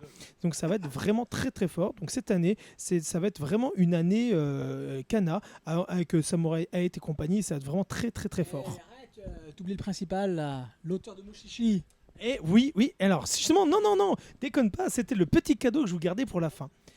Mushishi, l'auteur, revient avec une œuvre encore une fois très fantastique, un peu ésotérique, Et une histoire de chat. et une Ah. histoire de chat. Et surtout, Ça- surtout, avec dans Ça fait un plaisir. Japon d'aujourd'hui, avec des situations qui vont se passer en pleine ville, sur des situations fantastiques qui peuvent se passer dans, entre guillemets, si les fantômes ou les esprits existaient, vraiment dans notre monde, réellement dans cet esprit-là. Je sais, c'est pas très clair ce que je viens de dire, mais vous allez voir, vous allez lire. Moi, quand ils m'ont présenté, quand j'ai vu les trucs, je suis tombé amoureux et je me suis dit, déjà, Mushishi qui revient, parce que déjà, Mushishi, j'en suis fan. Regardez le dessin animé, c'est magnifique, l'ambiance, le personnage et autres. Mais si vous le lisez, c'est une ambiance très posée, calme, c'est une belle histoire, c'est vraiment bien amené, très dense, et avec une contemplation des œuvres, enfin du décor et surtout des situations. Regardez-le. Mais là, c'est pour ça que je dis encore une fois, Kana vraiment se bouge. Et là, il nous présente de très belles choses. Je dis pas que les autres ne se bougent pas, mais Kana, là, sur le coup, ça faisait un petit bout de temps qu'il me manquait ce petit up qui va permettre de faire vraiment un petit bond en avant. Et là, ça va le mériter grandement. Merci Nico. Ok, alors, bien maintenant, avant-dernier titre, Dans l'abîme du temps de Gutanabe, Seinen, un tome fini chez Kiun. Alors accrochez-vous parce qu'on va essayer de résumer du Lovecraft. Si, ça va. Non, ça va. Il a simplifié le truc. C'est vrai. Le professeur Nathaniel Peasley recherche en Australie les traces d'une civilisation inconnue. Il connaît ces lieux sans jamais y avoir été, comme si on lui avait implanté des souvenirs.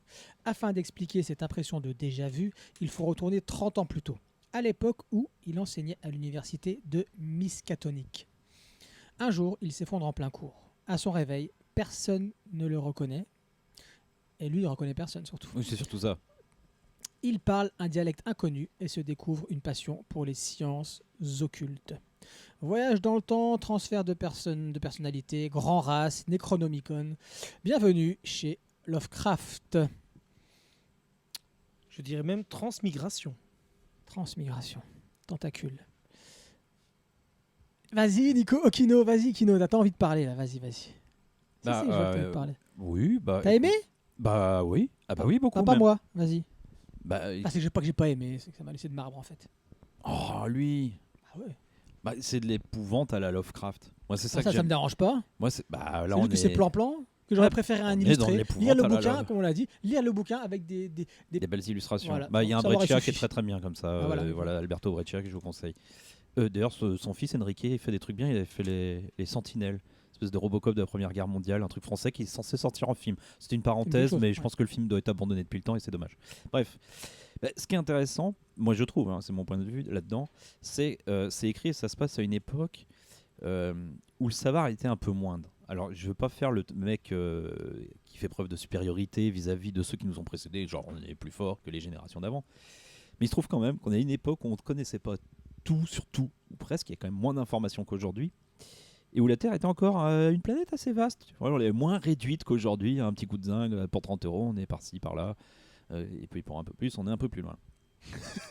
Ou pas des fois. Des fois tu traverses la Méditerranée pour 500 balles et pour le même prix tu vas au Japon. Donc, après, Voilà. je comprends pas. Et parce que je dis ça, parce que son épouvante, je pense qu'elle est vraiment basée sur la peur de l'inconnu. Et alors, c'est l'inconnu, bah voilà, géographique, mais aussi scientifique, et aussi psychologique, et aussi surtout psychologique. Surtout Quoi. psychologique. Du coup, bah voilà, il exploite un peu toutes les zones inexplorées pour installer le doute. Et moi, c'est ça que j'aime bien chez lui, parce qu'au final, c'est la propagation du doute surtout et de la peur qui se niche partout. Parce qu'à un moment donné, il regarde l'horizon, il a peur le mec. Le vent se lève, il a peur, tu vois. Et donc une amnésie, ça fait peur. Ça fait très très peur parce que qu'est-ce qui se cache dans l'oubli? Surtout dans nos civilisations occidentales, l'oubli c'est une grosse faiblesse. J'ai d'autres, ça peut être ça peut être créateur, pardon, un oubli. Sans création. Voilà, ça peut être créateur, ça peut être régénérateur et tout. Nous, on assimile ça au déclin, à la vieillesse plutôt. Tout à fait. Donc un désert australien, Mhm. ça fout les miquettes aussi, quoi.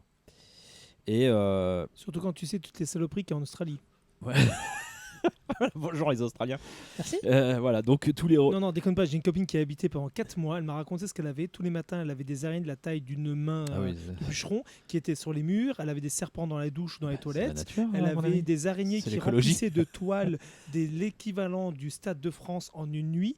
Ils avaient même des pluies d'araignées parce qu'en fait ils se volent avec des toiles et ils se déplacent comme ça. Non, tu regarde ce qu'il y a. Je peux t'assurer que Elle est pas tombée pendant qu'elle faisait un cours un peu dans le cirage et Non, elle non, a non. eu une amnésie, elle ta a même copine. vu elle a même vu des endroits où elle a été voir pour s'occuper pour des gens, pour des touristes. Il y a des photos de serpents qui a avalé des crocodiles, un alligator quoi, qui se fait bouffer. Donc c'est pour ça que je te dis, moi je dis l'Australie c'est juste le pays qui te veut ta mort et qui t'aime pas. Rien ne vaut un chat. Moi je le dis. Ah, voilà, C'est il l'a gentil. placé. Donc voilà, bref, tout le récit est comme ça. On part de petites zones, ou plus ou moins grandes d'ailleurs, de ténèbres, un peu comme ça, on va dire ça comme ça, que ce soit dans le coin du cerveau ou ailleurs. Et on va, voilà, où on peut loger les fantasmes les plus fous. Et d'ailleurs, c'est quand même quelque chose sur la folie. Et c'est, alors, on pourrait dire que. Non, attends, faut parler. Je vais partir de la page de départ. La page de départ, c'est un grand bâtiment dans le genre brutalisme, là, très autoritaire, architecture très autoritaire. Et qui est, on va le savoir après, qui est le temple de tout le savoir de l'humanité, de toute époque, de toute civilisation, tout confondu. Parce que la grande race s'occupe de rassembler tout ça. Voilà. Et derrière, en fait, on a le récit de quoi? D'un effritement total d'un homme. Alors moi j'aime bien d'avoir mis en illustration dès le début d'avoir mis ça là, par exemple pour le coup là il y a un côté illustration sur la première page parce que et la première partie je pense que en fait elle est flippante la première partie parce qu'on dit toujours le fou il sait pas qu'il est fou et la première partie le mec voit sa folie consciemment s'installer et c'est ça qui est assez flippant je trouve. Alors toi tu trouves ces plans oui parce que dans le découpage dans les dessins, c'est très rigide, très posé, très figé, même Je limite. préférerais lire. Parce que sur ce qui est, moi j'aime beaucoup Lovecraft, mais au final j'aime sans avoir lu, mais j'aime pour voir les adaptations. J'en parlerai après d'autres adaptations qui ont été faites de lui. Mais c'est vrai que là, en lisant ce manga, ça m'a juste donné envie de lire du Lovecraft, pas vraiment de continuer dans cette collection en fait de manga. Bah, oui, on est plus proche d'un récit que d'une. Voilà, il y a quelque chose quand même de posé et de pas. C'est pas des trucs d'action, quoi. Non, c'est un recueil. Surtout que celui-ci, il est basé sur un recueil de Lovecraft. C'est pas basé sur une des grandes histoires de Lovecraft. Par exemple, si tu lis Les Montagnes Ciné, tu vas avoir un autre rapport au truc. Je te le conseille vivement parce que si tu as lu ça, c'est le libraire là qui l'abîme parle. du temps est vraiment. Là, c'est le libraire qui parle. L'abîme du temps c'est une bonne œuvre. Là, je parle même en roman. C'est une bonne œuvre, mais c'est un peu plan-plan parce que c'est juste du recueil d'histoires. Tandis que Les Montagnes hallucinées, c'est vraiment toute une grande histoire, c'est une fresque. Et c'est pour ça que c'est plus intéressant, entre guillemets, à lire le manga même, Les Montagnes hallucinées, que Les Mutants. Les Mutants, l'avantage, c'est que c'est un one-shot, c'est fait, voilà, tu lis, c'est sympa, c'est très bon, je dis pas qu'il est mauvais, il est très bon. Mais Les Montagnes hallucinées sont beaucoup plus développés déjà, oui, et surtout plus haut en termes de réalisation et d'intensité. Donc la première partie, il assiste consciemment à sa folie. Et la deuxième, eh ben là, non, là, il plonge complètement dedans et sa folie devient, sa réalité, on va dire, devient la norme pour lui. Et c'est là que le récit fantastique part. Je ne sais pas ce que tu me montres. Ah oui, la fin, oui, d'accord. Non, le début. Attends, qu'est-ce que tu me montres? La fameuse phrase quand tu regardes dans l'abîme. C'est l'abîme qui le regarde. Ah oui. Non. Après 22 ans de cauchemars et de terreur auxquels je n'ai réchappé qu'en me raccrochant à la conviction désespérée que certaines impressions sont d'origine imaginaire, je me refuse de garantir la véracité de ce que je crois avoir découvert en Australie occidentale dans la nuit du 7 au 18 juillet 1935. H.P. Lovecraft. Bah voilà, bah c'est bien, j'ai compris le truc. Je me souvenais plus de la phrase, mais oui. Et du coup, le récit fantastique, parce que c'est Lovecraft, donc il y a du fantastique, hein, on n'est pas dans. Voilà, même si c'est très réaliste au départ, c'est une guerre pour le savoir. La Grand Race est une civilisation qui a donc pour but, je l'ai dit tout à l'heure, de rassembler tout le savoir de l'humanité. Moi je trouve ça très très beau comme idée. Donc tu l'as dit, enfin non, je sais pas si tu l'as expliqué comment pendant quand tu as résumé Ah le. bah non, je l'ai pas dit. Je le dis pas. Bon, je le dis pas. Non, je le dis pas. Non, c'est pas nécessaire. À travers Non, donc parce toutes que les s'il le dit, c'est époques, quand même spoiler un bon. Ouais. et évidemment les ennemis de la grande race qui s'attaquent au temple du savoir. Évidemment, ils sont aveugles, C'est forcément. beau. Et alors, ce qui est très intéressant, c'est l'écho de tout ça, quand même, avec l'avenir proche de Lovecraft et avec notre époque, nous aussi, je trouve. Mhm, Moi, mhm. voilà, moi je trouve que c'est assez fascinant. C'est pas prophétique, faut pas délirer, mais comme là, il y a un point de vue, il a quelque chose à exprimer, bah voilà, Il y a de l'écho. il y a de l'écho, voilà. Et alors, oui, mais, enfin là, c'est là qu'on voit qu'il dépasse sûrement d'ailleurs ce qu'a pu écrire Lovecraft, parce que là, enfin, je sais pas, là, pour beaucoup, je l'ai pas lu la nouvelle, mais Utanabe, là, en tout cas dans le recueil, fait beaucoup allusion à la Seconde Guerre mondiale qui va arriver. Bon, je suis pas sûr que Lovecraft avait prédit une Seconde Guerre mondiale. Je sais pas. Non, non, c'est pas Nostradamus non plus. mais vu les périodes aussi. Oui, bon, ça, oui. Vu la conjoncture, oui. Bah, on est en effectivement. on est en 35 quand il écrit son truc. Ça sent mauvais en Allemagne déjà. Bah, ça sent mauvais. Oui, bah, c'est pas parce qu'Hitler est là que ça sent la guerre. Enfin, si, un peu, mais. Ah, bah, quand même, mais bon. Je veux dire. Ah, la transition elle va être pas mal. On peut s'arrêter là. Et alors, je voudrais juste. Souligner deux derniers points Oui. qui, moi, m'ont vraiment plu dans le. D'abord, Oui. c'est les dessins Baptiste, tu vas qui prendre sont la- extrêmement dérangeants parce que les mecs sont tout le temps les yeux écarquillés et les bouches, elles sont très peu ouvertes, voire fermées quand ils parlent. J'aime pas du tout. Ah Puis on dirait qu'ils ont tous ouais, des dentiers. ouais, mais ça va avec. Ouais, mais c'est parce qu'en fait, c'est ça qui est ouf parce que le manga enfin, c'est quand même normalement c'est l'exagération, c'est l'expression à tout Oui. prix. Et là, lui, non, Ah il non, pas du fige. tout là. Pas Bah du ouais, tout, mais là. ça va dans le style. C'est-à-dire qu'il fige les mecs comme un espèce de une espèce d'effroi Moi, j'ai- de ce qu'ils Ah voient ouais, complètement. Bah, et je sais qui les bien. rend mutiques et qui correspond très très bien. Ah, moi, Alors ça c'est sûr que je sais pas combien il fait exaspéré. de pages exactement le manga là, tout ce tome, mais on lit des mecs qui ont quasiment la bouche tout le temps 400 pages. très peu entrouverte, genre ventriloque ou voire fermée. Et moi j'ai beaucoup aimé parce que moi. je trouve que ça contribue à l'atmosphère pleinement. Et le dernier point, c'est que en soi l'œuvre avec on le voit comme on veut, on prend que c'est un mec qui 350 pages. On peut voir que c'est un mec qui est fou, qui vrille. On a un peu envie d'y croire aussi un peu à son histoire si on veut, parce qu'elle est super bien présentée. C'est vraiment l'apologie des mondes imaginaires, d'être capable de voir au-delà de la réalité, du réel, et de réinventer toute une histoire globale de l'humanité. Ah, Alors sans virer dans les complots ésotériques, machin truc, tout ça, parce qu'après il y en a qui ont pris ça comme un peu au tout à pied de fait. la lettre, hein, mine de rien, bah oui. de grands races qui seraient venus avant nous depuis les fins fonds de l'espace. Enfin bref, Combien de fois on a revu ça dans des films dans notamment. Alien, dans Prometheus, Dans pardon, Prometheus. qui est le point de départ de Prometheus. Ouais. Mais voilà, et ce qui est J'aime vraiment beaucoup intéressant Prometheus. chez Lovecraft, c'est qu'il s'appuie quand même sur une espèce de truc diagonal propre à toutes les civilisations, qui est les mythes, les légendes qui sont construits. Enfin voilà, il construit tous. Enfin, il se base son récit sur toutes les mythes et les légendes qui ont souvent des points communs dans toutes les traditions de l'époque de l'oralité, surtout Oui. pour certaines Merci, ouais, faut le dire, ça, ouais. civilisations. Ouais. Et que nous aussi, on se retrouve. Enfin voilà, c'est je sais pas. Comment on pourrait dire, c'est cette part de mystique, voilà. Je cherche le mot de. Ah, tu sais là. Ésotérique, tu l'as dit. Non, mystique. bah non, je cherche le troisième qui me manque, mais c'est pas grave. Ah ouais, Enfin, putain. de croyance un peu, enfin, c'est pas croyance que je cherche, mais c'est Ouais, de métaphysique, spiritualité, un peu, spiritualité, voilà, ouais. de spiritualité qu'ont traversé tout le monde plus ou moins appuyé, mais qui, voilà, dont lui se sert très très bien pour, moi je trouve quelque chose de plus fictionnel, de monde imaginaire, comme j'ai dit, que j'aime beaucoup. Mhm. Baptiste. Alors toi, Baptiste, qu'est-ce que Alors, que dire après une telle intervention? voilà, il a tout dit. Donc, visuellement, je suis d'accord. J'aime beaucoup le travail qui est fait sur les visages. Et Question de goût, hein. même si d'habitude, je suis plutôt rebuté par un visuel très sombre, je préfère des trucs plutôt où ça respire, où c'est plus blanc. Là, ça m'a pas dérangé parce que je trouve que ça sert le propos du personnage principal qui est vraiment dans une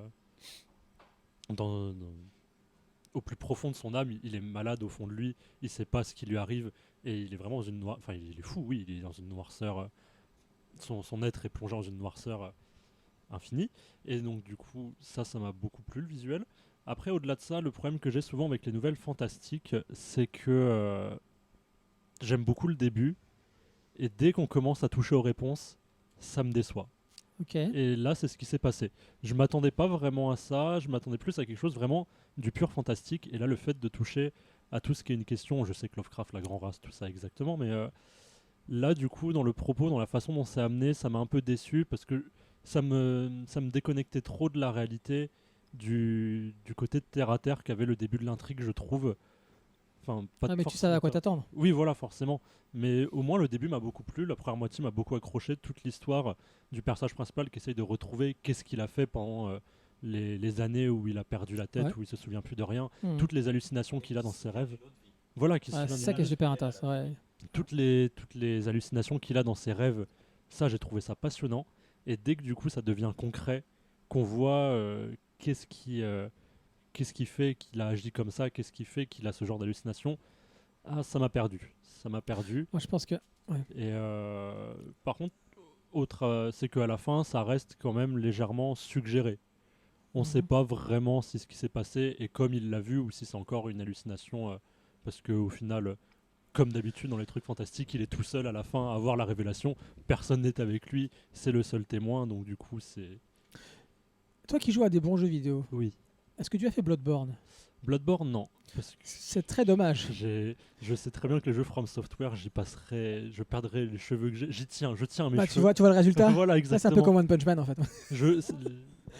Moi, l'autre, là, j'en ai fait qu'un là, mais Demon's Souls. ouais, ça m'a appris la patience pour de vrai. Hein. Bah, c'est Pour de ça. vrai, c'est ça où je Non, pétais mais tout dans mon les, appart. mecs, les mecs de l'extérieur qui ont jamais joué, ils rigolent. Ils disent mais non, n'importe quoi. Non, il y a quelque chose de martial dans ces jeux. Ah oui, bien sûr. Véritablement. Et de ce que je vois C'est- par exemple de Sekiro, c'est que la mort dans ces jeux-là, Oh, c'est vraiment C'est quelque encore un peu chose. différent. C'est encore une nuance. Ça, C'est vraiment une, c'est vraiment c'est une notion nuance de encore. gameplay. Mais pourquoi pourquoi je te parle en fait pourquoi je vous parle de Bloodborne, c'est parce qu'en fait Bloodborne, donc qui est sorti au début de la PS4, un des premiers jeux, commence dans un univers complètement Londres victorien, Oui, oui. et en fait tu vas basculer dans un autre monde et qui est D'accord. complètement Lovecraftien. Et alors voilà, tu retrouves tout, la grande race, la bibliothèque, un enfant, voilà, on n'en parle pas là-dedans, mais il me semble pas qu'il y ait une sorte d'un non, il y a une engeance à un moment donné. Il y a un gamin un peu, comment dirais-je, comment je pourrais dire ça, qui annonce l'apocalypse, on va dire un truc comme ça. Donc ça va un tout petit peu plus loin. Et il y a toute une histoire sur la mémoire, parce qu'à un moment donné, pour ceux qui ont joué à Bloodborne, le hub central dans le jeu, c'est on va dans le rêve du chasseur. Et dans le rêve du chasseur, il y a une espèce de petite poupée qui, la première fois que tu vas la voir, ne te parle pas, mais dès que tu commences à récolter ce qu'on appelle des points de lucidité, franchement ce jeu est impressionnant, c'est un de mes jeux préférés, dès que tu commences à avoir des points de lucidité et que tu retournes dans le rêve du chasseur, elle te parle, elle s'anime comme de par... elle vraiment, voilà, pour moi c'est ce que j'ai lu de plus beau et de meilleur en adaptation, même si ce n'en est pas une, Ah bah, de Lovecraft. là, tu me donnes très envie de jouer au jeu. Ah ouais. Malheureusement, demain, je reçois un jeu qui est censé- Qui s'appelle, voilà, bien Death sûr, qui s'appelle Death Stranding voilà. aussi normalement. Donc, du coup, je sais pas si je vais avoir le temps, parce qu'en plus, la semaine prochaine, il y a Pokémon Bouclier qui sort. Là, Ah, tu me diras, j'hésite. Et d'ailleurs, il faut savoir que les réunions nazies, c'est bouclier et pays bouclier. Donc on en reviendra à Neun et on va parler de ça. Voilà, c'est juste pour vous dire. J'ai- C'est pas la transition, j'aime ça. j'ai pris la version pétain du jeu, j'ai pris la version Bouclier. C'est pas mal, c'est pas mal. On a de l'humour dans ce podcast, j'adore. Ouais. Donc, du coup, ça me donne très envie d'y jouer. Par contre, je Ouais. l'avais eu parce que j'ai un compte PlayStation Plus. Donc Oui, il est fait en effectivement, mois le film à un gratuit. moment donné. Ouais. Donc, je pense que je l'installerai bientôt parce que ça me donne très envie. Ouais, non, vas-y. Et je me ferai violence. J'apprends. Bah, moi, c'est commencé par ce jeu-là, les From Software. J'ai fait Demon's Souls après, j'ai fait Dark Souls après. Mais c'est vrai que t'as 3-4 heures où tu te fais latter, hein, t'as pas le choix. Et là, tu comprends comment ça marche. Par rapport aux autres, par rapport aux Dark Souls, tout ça, c'est plus ou moins. Beaucoup plus nerveux. T'es plus pas nerveux. justement, tu parlais de bouclier, bah là, c'est Ouais. pas le bouclier. Là, t'as un pistolet. En fait, faut que tu apprennes les patterns de chaque personnage pour savoir à quel moment tu vas pouvoir le stunner avec ton Ouais. pistolet et après l'attaquer. Quand j'ai vu Moi, j'adore, hein, mais les bon. gameplays de Sekiro, quand je l'ai sorti, je regardais Sekiro, beaucoup de streams. C'est très très dur. Je regardais ça, ça me rendait fou. Je me Ah non, mais disais, c'est oh sûr, là moi là. je pète des plombs. Hein. Je l'ai pas encore terminé. Hein, Et voilà, c'est un jeu Ouais. où la mort devient un élément de gameplay à part entière et Ah ça oui, sert à la complètement. narration du jeu. Donc Complètement. forcément, Complètement. le jeu est pensé pour que tu meurs dessus. donc, C'est ça. Donc voilà, donc on parlait en fait de Lovecraft, mais Bloodborne. Voilà, c'est le même combat. Nico, tu veux dire quelque chose ou c'est bon? On passe à Noin. Noin, tu vas parler beaucoup. Ah oui. Non, la dernière chose que je peux vous dire, c'est qu'effectivement, il y a eu un petit. Alors, l'adaptation au Japon de l'abîme du temps était en 2 tomes et nous on l'a sorti en un seul tome chez nous, donc c'est un one shot. Comme les Montagnes hallucinées étaient sortis en 4 tomes au Japon, nous on l'a sorti en 2 chez nous. D'ailleurs ils viennent de sortir un superbe coffret, parce que quand vous regardez les livres de l'abîme du temps ou de Montagnes hallucinées, les dessins, la jaquette est tellement belle, ça fait très cuir à l'ancienne et autres, traduit la même chose que Montagne hallucinée, ils ont fait la même chose là. Et le coffret qu'ils ont sorti sur le Montagne hallucinée, le coffret en carton, eh ben, il est dans le même esprit. Si tu prends le carton, tu retouches, tu as le même toucher, style velours, style cuir que tu peux avoir. C'est velours, c'est cuir, hein, c'est pas. C'est cuir, pardon, je veux dire. Cuir moustache. Donc, cuir moustache. Et donc c'est dans cet esprit-là. Et donc tu t'es dit comment ils ont réussi à faire ça. Et malheureusement, c'est là où il y a malheureusement le coffret. Donc si tu prends les bouquins, les deux sont à 15 balles. Si tu prends les deux, tu en as à 30 et le coffret est à 34. Donc on est beaucoup à se demander est-ce que c'est le coffret qui coûte si cher pour l'avoir sorti à ce prix-là.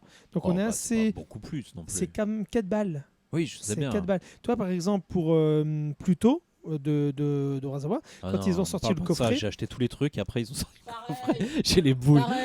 Non, là par contre, je vais vous dire une chose et vous allez vite comprendre un petit truc de la part de l'éditeur.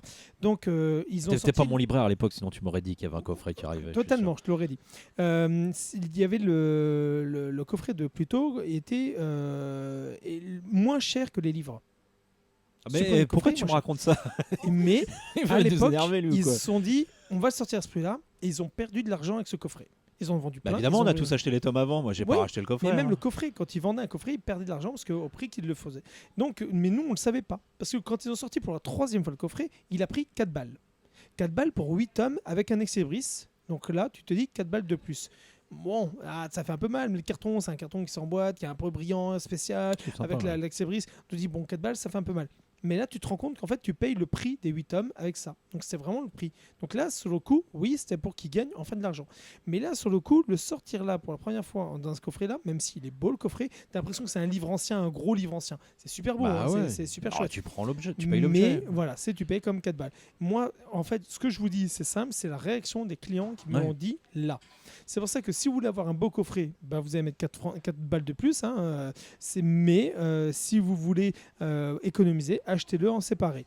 Après, le coffret est tellement beau, oui, je comprends. C'est pour ça que à ce prix-là, tu te fais soit un petit peu souffrant, c'est un super coffret, soit tu veux faire un peu l'économie, tu te les prends normal. Donc, et au passage, félicitations à Kiun qui a sorti évidemment cette édition. Très belle édition. Et un format un poil plus grand et qui donne un aspect pas grimoire, faut pas exagérer, mais enfin un peu livre ancien. C'est l'idée. Qui a pu aller chercher les lecteurs non manga. Et d'ailleurs, en fait, le style un peu rigide va dans ce sens-là aussi pour attraper les lecteurs de franco-belge et tout ça.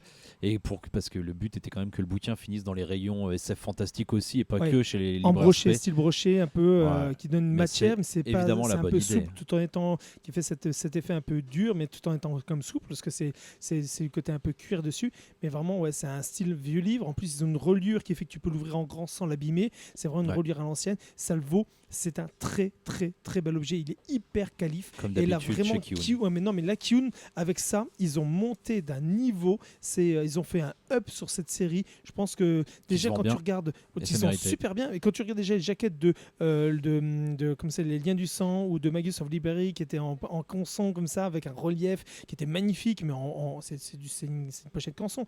Mais là sur le coup c'est vraiment une ambiance qui est fermée dessus, ça fait très vieux livre, et en plus ils ont le cuir qui est utilisé dessus, c'est vraiment un cuir pour des objets simili-cuir, t'emballes pas. Non, je ne déconne pas. Le cuir qui est utilisé dessus, il est utilisé dans les produits de luxe. Je ne déconne pas, c'est le but. C'est pas un simple facsimilé que tu achètes à bas prix. C'est un truc qui est utilisé. Ça, pour le fabriquer, juste ça, pour une jaquette comme ça, il y a plus d'1 mois pour à peine 5000 pièces. C'est énorme. C'est pour ça qu'ils ont fabriqué. Il y a 25 chats qui ont été tués. Ils ont du mal à faire de la quantité parce que ça prend un temps de malade pour faire fabriquer ça. Kiun, ils ont tout pété, ils ont tout démonté avec ça. C'est vraiment pour moi l'une des meilleures collections dans la réalisation et dans la qualité. C'est vraiment extraordinaire. Non, puis surtout, ça montre combien les dirigeants de Kiun, notamment un, en tout cas, est cultivé, connaît le marché, connaît les lecteurs, connaît au-delà du manga, et évidemment c'était ce qu'il fallait faire pour élargir le... Ahmed et Fabien, on vous passe le bonjour. Bah oui, oui, oui. Eh Il y a un oui, fan oui. club à Nancy de Ouais, Kiyun. c'est à toi qui viennent. Hein. Oui, on peut monter des Ouais, fan non, clubs alors, d'éditeurs. En plus, non, alors, là, sans déconner, en plus, pour vous dire à quel point ils sont tellement cool et super sympas, parce qu'en fait, c'est vrai qu'on essaie à chaque fois d'aller les voir pour faire des interviews, mais à chaque fois c'est mal goupillé, que ce soit pour moi ou pour Stan, ou même pour eux, parce qu'ils ont fait des déménagements, ils ont eu des événements, Japan Expo et compagnie. Donc c'est vrai que ça a été un peu catastrophique, mais chaque fois que je leur parle, c'est toujours la même chose. Leur porte nous est grande ouverte. On peut y aller plus ou moins quand on veut. Donc on leur envoie un truc et vous regardez les datas avec nous, on est d'accord et on peut monter. Ils nous invitent et on est invités. C'est quand même, les mecs sont super super cool. Ces gars ont tout compris ce que c'était que le relationnel et d'être proche des gens. Ces gars ne sont pas comme, par exemple, je suis désolé de dire, mais Jacques Glénat qui est dans sa tour d'ivoire là-haut ou puis Panini qui ne parle à personne. Voilà. C'est toujours les mêmes qui Mais ramassent. non, Panini Pas par pour rien. contre, Panini a enfin une avancée. Là par exemple, j'ai posté un truc sur un manga de Panini et Panini a même liké mon truc sur Facebook. Je vous assure que quand j'ai vu ça, je me suis dit, j'ai pas compris. Tiens, bah dis à Panini qu'on fait un Mais podcast. Panini, non, sur le coup, bravo les gars. Vous commencez enfin à vous bouger, à faire des trucs pour les autres. Mais c'est vraiment... L'odeur c'est- nous voilà. envahit. C'est une odeur bizarre qui commence à nous envahir, mais ça c'est autre chose. Mais voilà, donc franchement, vraiment là sur le coup, voilà. Donc ce sont des gens simples, intelligents, cool, qui ont compris ce que le public veut parce qu'ils ont fait partie du public. C'est des gens qui ont été élevés comme nous avec les mangas qui sont sortis chez les autres et ils ont compris ce que eux voulaient et ce qu'ils voulaient quand c'était gamins qu'ils n'ont pas pu avoir. Et ça, je trouve ça bravo et chapeau. Merci les amis pour le quart d'heure Kiyun. Donc c'était dans l'abîme du temps de Gutanabe. Oh, qu'est-ce qu'il y a Eh encore ouais, on n'avait pas, ou c'est peut-être juste moi qui en avait fait en lecture en cours, un Gutanabe avec de recueils, Si, où il y avait... le faire il y avait- c'est toi qui l'avait il y fait. avait- Non mais je me souviens plus si on l'avait fait tous Avec le ensemble. miroir là, magnifique. Ouais. Outsider, il y avait une nouvelle de Lovecraft déjà Ouais. dedans. Ouais, Il y avait ça, pas que, ça mais il y donne avait. plus envie ça par contre. Ouais. Et d'ailleurs, l'auteur a fait aussi Kasane, donc l'adaptation d'une autre œuvre dans le style voilà, chez Kana. Pas oui. le Kazane qui est le même bouquin à la base chez Kiyun, c'est pas le même. Ok, donc dans l'abîme du temps, Gutanabe, magnifique ouvrage, magnifique édition comme l'a dit mes collègues. Allez-y, voilà, si vous voulez découvrir, je pense, Lovecraft, c'est aussi une bonne porte d'entrée, je pense. Ok, et là, on passe maintenant à notre dernier titre, Noin, de Tsutomu Takahashi, Seinen, un tome en cours chez Pika. Je réfléchis quand le podcast sortira. Non, il n'y aura toujours qu'un tome. Il sort le 20, le tome 2. Hein. Il sort le 20 novembre, le tome 2. Résumé de l'histoire. Qui, en fait, et encore une fois, on voit que le mec sait bien écrire ses histoires. Je vais juste apprendre une page, ça va vous résumer l'histoire. Tu es l'un des 13 enfants conçus par insémination artificielle à l'aide du sperme d'un haut personnage. Vous avez été dispersés aux 4 coins de l'Allemagne, chacun confié à une famille d'accueil. Toi, tu es le 9e. A priori, et pour une raison que j'ignore, ils n'ont plus besoin de toi et ont décidé de t'éliminer. Et c'est, donc comme vous avez compris, il y a eu 13 enfants qui ont été faits à partir de, on imagine d'Hitler, le nom n'est pas dit explicitement pour l'instant, mais voilà, on sait très bien de qui on parle, pour en faire sa le descendance. Führer à la place. Le alors. Führer, voilà, c'est On se ça. doute. Et c'est le numéro 6, c'est Seich, je sais pas comment on dit en allemand, excusez-moi, j'ai pas fait d'allemand, Seich, je sais pas, Si. ouais, qui a été choisi, donc tous les autres doivent périr, donc tous les petits Mais gamins. il a été choisi. Parce que moi, je l'ai pas compris comme ça quand je l'ai lu. Le 6 a été choisi, mais si, le 6 a été D'accord, choisi. ok. Si, Bah, c'est pour ça. moi, c'est lui qui décide de désinguer tous les autres pour rester seul, mais j'avais pas capté que Ah non, non, non. qu'il avait été Non, choisi ça vient pour du rester. gouvernement, non, enfin, tout Bah, non, ça m'a échappé. Je sais pas comment. Bah écoute, ouais. J'ai bien lu le Et donc truc, les mais 12 bon. autres doivent disparaître. Celui qui explique cela, c'est Theo Baker. Donc qui est Theo Baker? C'est son wand, son tuteur, le tuteur du 9, de 9. Tuteur, Et accessoirement- garde du corps. Ça veut pas Ah, dire mur, c'est ça il l'appelle le wand. Je sais Il plus ce que l'appelle ça le veut wand. dire en Chacun des, comment on pourrait dire, c'est pas des clowns, mais bon, chacun Des enfants. des enfants a ce qu'ils appellent un wand, donc un tuteur, on dirait en C'est français. gentil avec ton Voilà. tuteur. C'est un tueur. Hein. C'est un soldat allemand. C'est un soldat allemand. De ouf. Sauf que lui, à la place de le tuer, bah, il va le défendre. Et en fait, Ah bah normal, c'est son tuteur. Il va pas le tuer. Et c'est aussi un soldat. Et donc la chasse à l'homme va commencer. Donc Baker, Theo Baker et Noin vont s'enfuir. Voilà, tout simplement. Donc c'est la dernière œuvre en date de Tsutomu Takahashi, dont on a parlé tout à l'heure avec Détonation. Sortie tout d'abord en one-shot dans le Weekly Young Magazine, puis en 2017 sous forme de série. Nous sommes à 4 volumes au Japon. Donc on abandonne ici le milieu interlope qui lui est cher pour une uchronie dans l'Allemagne nazie. Ouais, alors Uchronie. Oui, Uchronie, oui, j'y vais un on peu est fort. limite là-dessus. On est d'accord. parce que Nico, arrête de feuilleter parce que tu te rappelles plus. Je veux que tu commences. Normalement, Uchronie, juste pour finir, c'est quand même on part d'un événement qui D'un a existé, historique, et puis ouais. où on l'enlève, où on lui donne une autre tournure. Tout à fait. Uchronie, ce serait plutôt Mine the High Castle, l'homme du Voilà. haut château. Voilà. Bon là, ça peut être Uchronie Sur le dans même le sujet. sens où il semblerait que Hitler était stérile. Voilà. Ah, mais après, on n'en sait rien. Quoi. C'est tellement, Enfin, tellement de je pense- fantasmes autour de Oui, voilà. cet homme si gentil. Moi, je dis j'en sais rien, si on n'en sait rien. Oui, Mais il ouais, ça, semblerait tu que... peux, on va en parler. Nico, tu veux bien commencer, s'il te plaît? Ou ça te dérange? Si, tu vas commencer, Nico. T'as pas commencé aujourd'hui encore, vas-y. Ah là là, j'ai ma pilosité nasale qui se développe rien qu'avec ce livre entre les mains. Subnasale. Ouais, parce que là, il a des poils dans le nez, on se Subnasale. demande pourquoi. Ouais, c'est une sous-nasale, ça descend jusque au niveau de mes lèvres. Non, sans blague. Voilà, je disais tout à l'heure par rapport à l'autre œuvre, il y a toujours cette recherche par rapport à la liberté, par rapport à l'injustice, de là où on vous met, on vous assoit sans vous laisser le choix. Et ben c'est un auteur, voilà, on est encore une fois dans cette ambiance-là. C'est graphiquement, c'est toujours aussi abouti, c'est toujours aussi haut, et surtout ça se base sur des choses que on connaît de l'histoire, on connaît de cette dureté, mais en y ajoutant des petites choses qui des fois me font un peu... Ouais, pourquoi pas. Comme maman, elle sort un katana japonais. Comme voilà, il y a des trucs des fois qui Ouais, bah c'est ça, en fait, c'est le côté. Certains diront pulp, mais c'est le côté. Voilà, c'est ça. T'as une fille avec un katana, t'as un mec qui C'est le brode problème. des gugus en croix nazie. Ouais, c'est. Voilà. Ça va dans la noirceur, mais il te fait comprendre que t'es comme dans une fiction. voilà. Et là, Attends, limite, il brode parce que le dit comme ça, on sait pas. Il faut bien visualiser. Il fait une sculpture d'humains ouais. qui finissent par avoir J'adore. assemblé à prendre la forme d'une croix gammée. Voilà, ils prennent des mecs qui torturent, qui écrasent, qui font ce que tu veux, J'adore. et à la fin, ça te fait. Je viens de dire Mais j'adore. ça. J'ai trouvé ça génial. Et et en fait, en lisant ça, étrangement, moi, je me suis retrouvé dans un jeu vidéo. J'avais l'impression d'être dans le jeu vidéo où tu jouais ton personnage, le personnage au flingue, le personnage avec le sabre et compagnie, dans un endroit où c'est le Duke Nukem, ou le comment ça s'appelle, le Wolfenstein 3D du manga. T'as l'impression que tu vas dézinguer du Enfin, c'est SS l'impression. version avec des personnages que tu vas avoir. Pour l'instant. Et tu te dis quoi? C'est pour ça que sur le coup, Nun, j'ai trouvé intéressant. Il m'a plongé, en fait, il m'a sorti de l'histoire nazie pour me replonger dans une histoire avec des nazis, mais noire, un peu à la... qu'est-ce qu'il y avait? J'ai regardé ce film-là avec John. Tom Cruise. Ah oui, non, pas avec Tom je Cruise. pensais que tu- Ça, c'est Bastard. C'est pas celui que je parlais. Non. Celui avec les zombies, avec les Je nazis et pense- compagnie. Ah ouais, non, je pensais que tu pensais comment à il s'appelle Valkyrie. Dead Snow. Non, pas Death Snow. Un autre. Je l'ai vu en plus avec John d'Akiba Station. On s'est fait une soirée rétrospective de films en mangeant du poulet. Ah, celui où il sort du fond de l'eau? Non, Ah, parce c'est, qu'il y en a un euh, qui est moisi comme ça, j'ai oublié en comment fait il c'est un s'appelle. groupe d'Américains qui arrivent dans un village et la fille elle couche avec le chef des nazis parce qu'il faut trouver des solutions pour un peu Il survivre. faut être accueillant. Et en fait, il y a un bunker, il y a des expériences, et là-dedans, il y a même des zombies qui vont arriver, parce qu'à l'intérieur, ce qu'ils font des expériences pour créer des super nazis.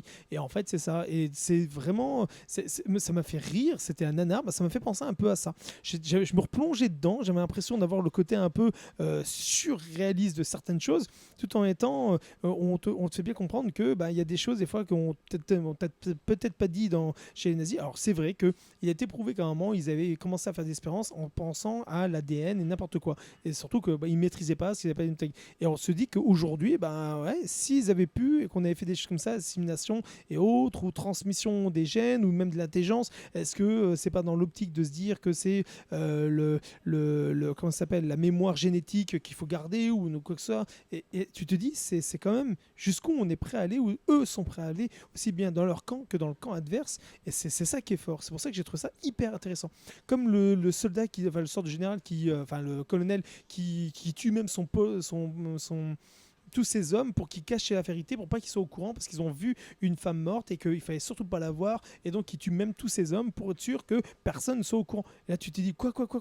C'est ça, c'est comment aussi bien cacher la vérité à soi-même, enfin aux autres de son propre clan, en faisant les pires choses et même les pires tueries, je trouve ça super cool. C'est pour ça que on est reparti sur un domaine qui est très particulier, et surtout ce que j'ai aimé avec cette œuvre, c'est une chose que on ne voit plus du tout que même One Piece a été obligé de faire marche arrière, ce sont les croix gammées. Parce que dans One Piece, on ne voit pas de croix gammée. Mais comme c'est la croix bouddhiste, mais que les Français sont débiles et qu'ils ont vu la croix gammée, ils ont fait c'est inadmissible. Non, je suis désolé. Il a fallu attendre quand même dans les années en 89 pour que le Tibet puisse réutiliser sa croix tibétaine. Donc je sais plus le nom exactement, ça me revient plus en tête. Et pour enfin le pouvoir utiliser, parce que dès qu'on le faisait, les gens pensaient que c'était une croix gammée. En fait, c'est le miroir d'une croix gammée. La croix gammée dans le sens là, si vous prenez le miroir, c'est le sens de la croix bouddhiste. Et en plus, la croix a été utilisée dans toutes les religions, dans tous les peuples depuis tellement longtemps, et c'est parce qu'il a fallu que ça soit utilisé par les nazis qu'aujourd'hui on ne peut plus le voir. Surtout oui, mais si on en parle là, il y a une plein histoire de et peuples, elle a été utilisée. Mais je suis désolé, il y a suffisamment de peuples qui l'utilisent déjà depuis plus oui, longtemps avant. Mais depuis, ça a changé le sens. Tout à fait, mais pas la croix bouddhiste.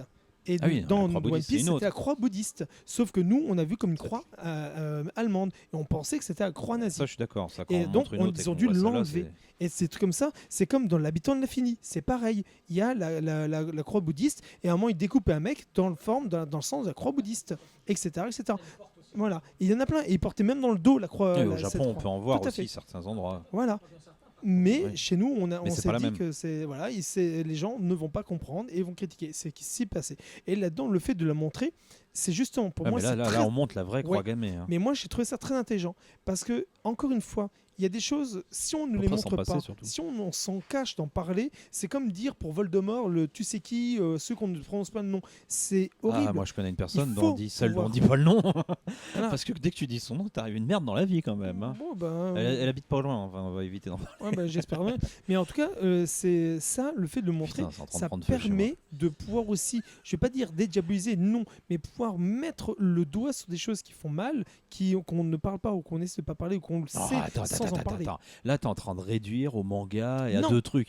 Dans tous les livres d'histoire, on met les croix, on les a pas bannis. Tout à fait, je suis d'accord. Mais dans les livres d'histoire, encore une fois, si on doit parler dans le loisir ou dans le culturel, on en met peu. Parce que c'est des terrains, des fois, qu'on veut pas. Sauf dans la BD, bien sûr, quand il y en a qui parlent de la Seconde Guerre mondiale. C'est-à-dire qu'en même temps, quand on parle plus d'eux, on n'en met plus. Quoi.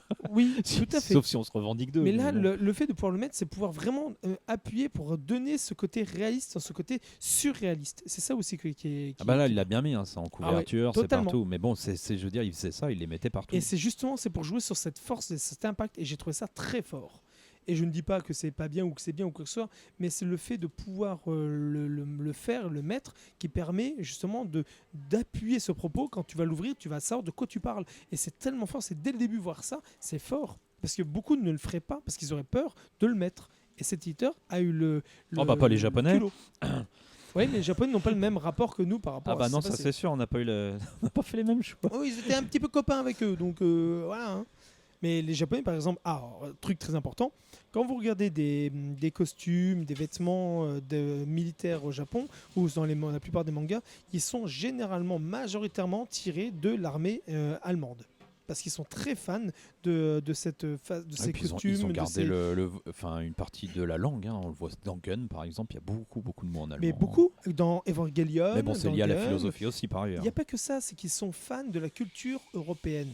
Et donc, ils adorent l'Allemagne, ils adorent la France. Et donc, la culture et l'histoire, comme on a une histoire plus riche que il n'a pas fait un manga sur De Gaulle. Hein. Ouais, non, c'est pas faux.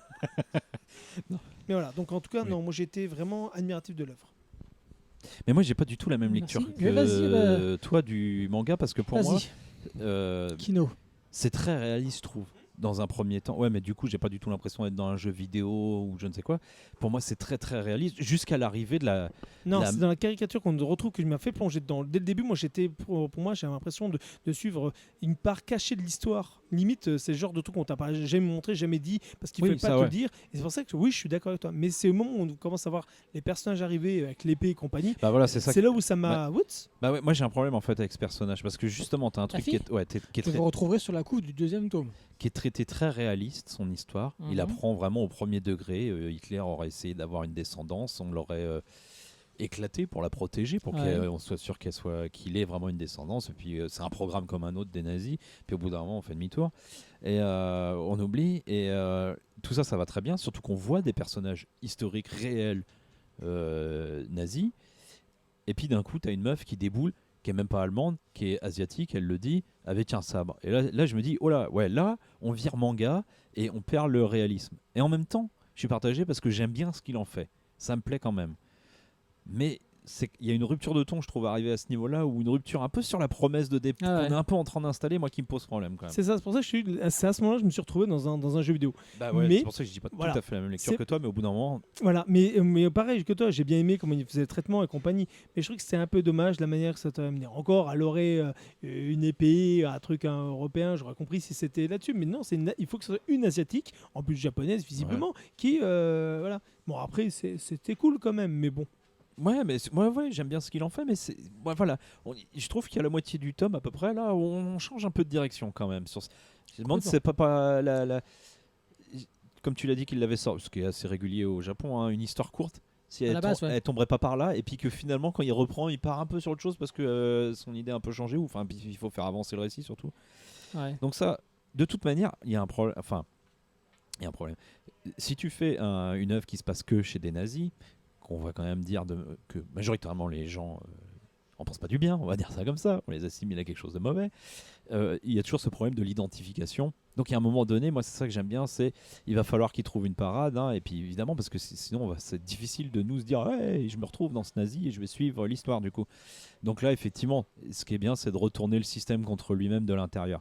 Et c'est vraiment intéressant parce que je trouve que c'est un des points forts quand même de ce manga, c'est de déconstruire l'idéologie nazie de l'intérieur en la retournant contre elle-même. C'est-à-dire que, évidemment, on te vend, comme souvent dans les idéologies, il y a une partie du peuple qui va être sous la protection, qui est choisi, qui est élu, qui est tout ce que tu veux comme mot, qui va bénéficier de cette idéologie-là, jusqu'au jour où les mecs qui dirigent cette idéologie veulent protéger leur pouvoir et retournent le truc. Et là, tu te rends compte que ça s'applique à toi comme à ceux qui étaient juste censés être les ennemis de cette idéologie.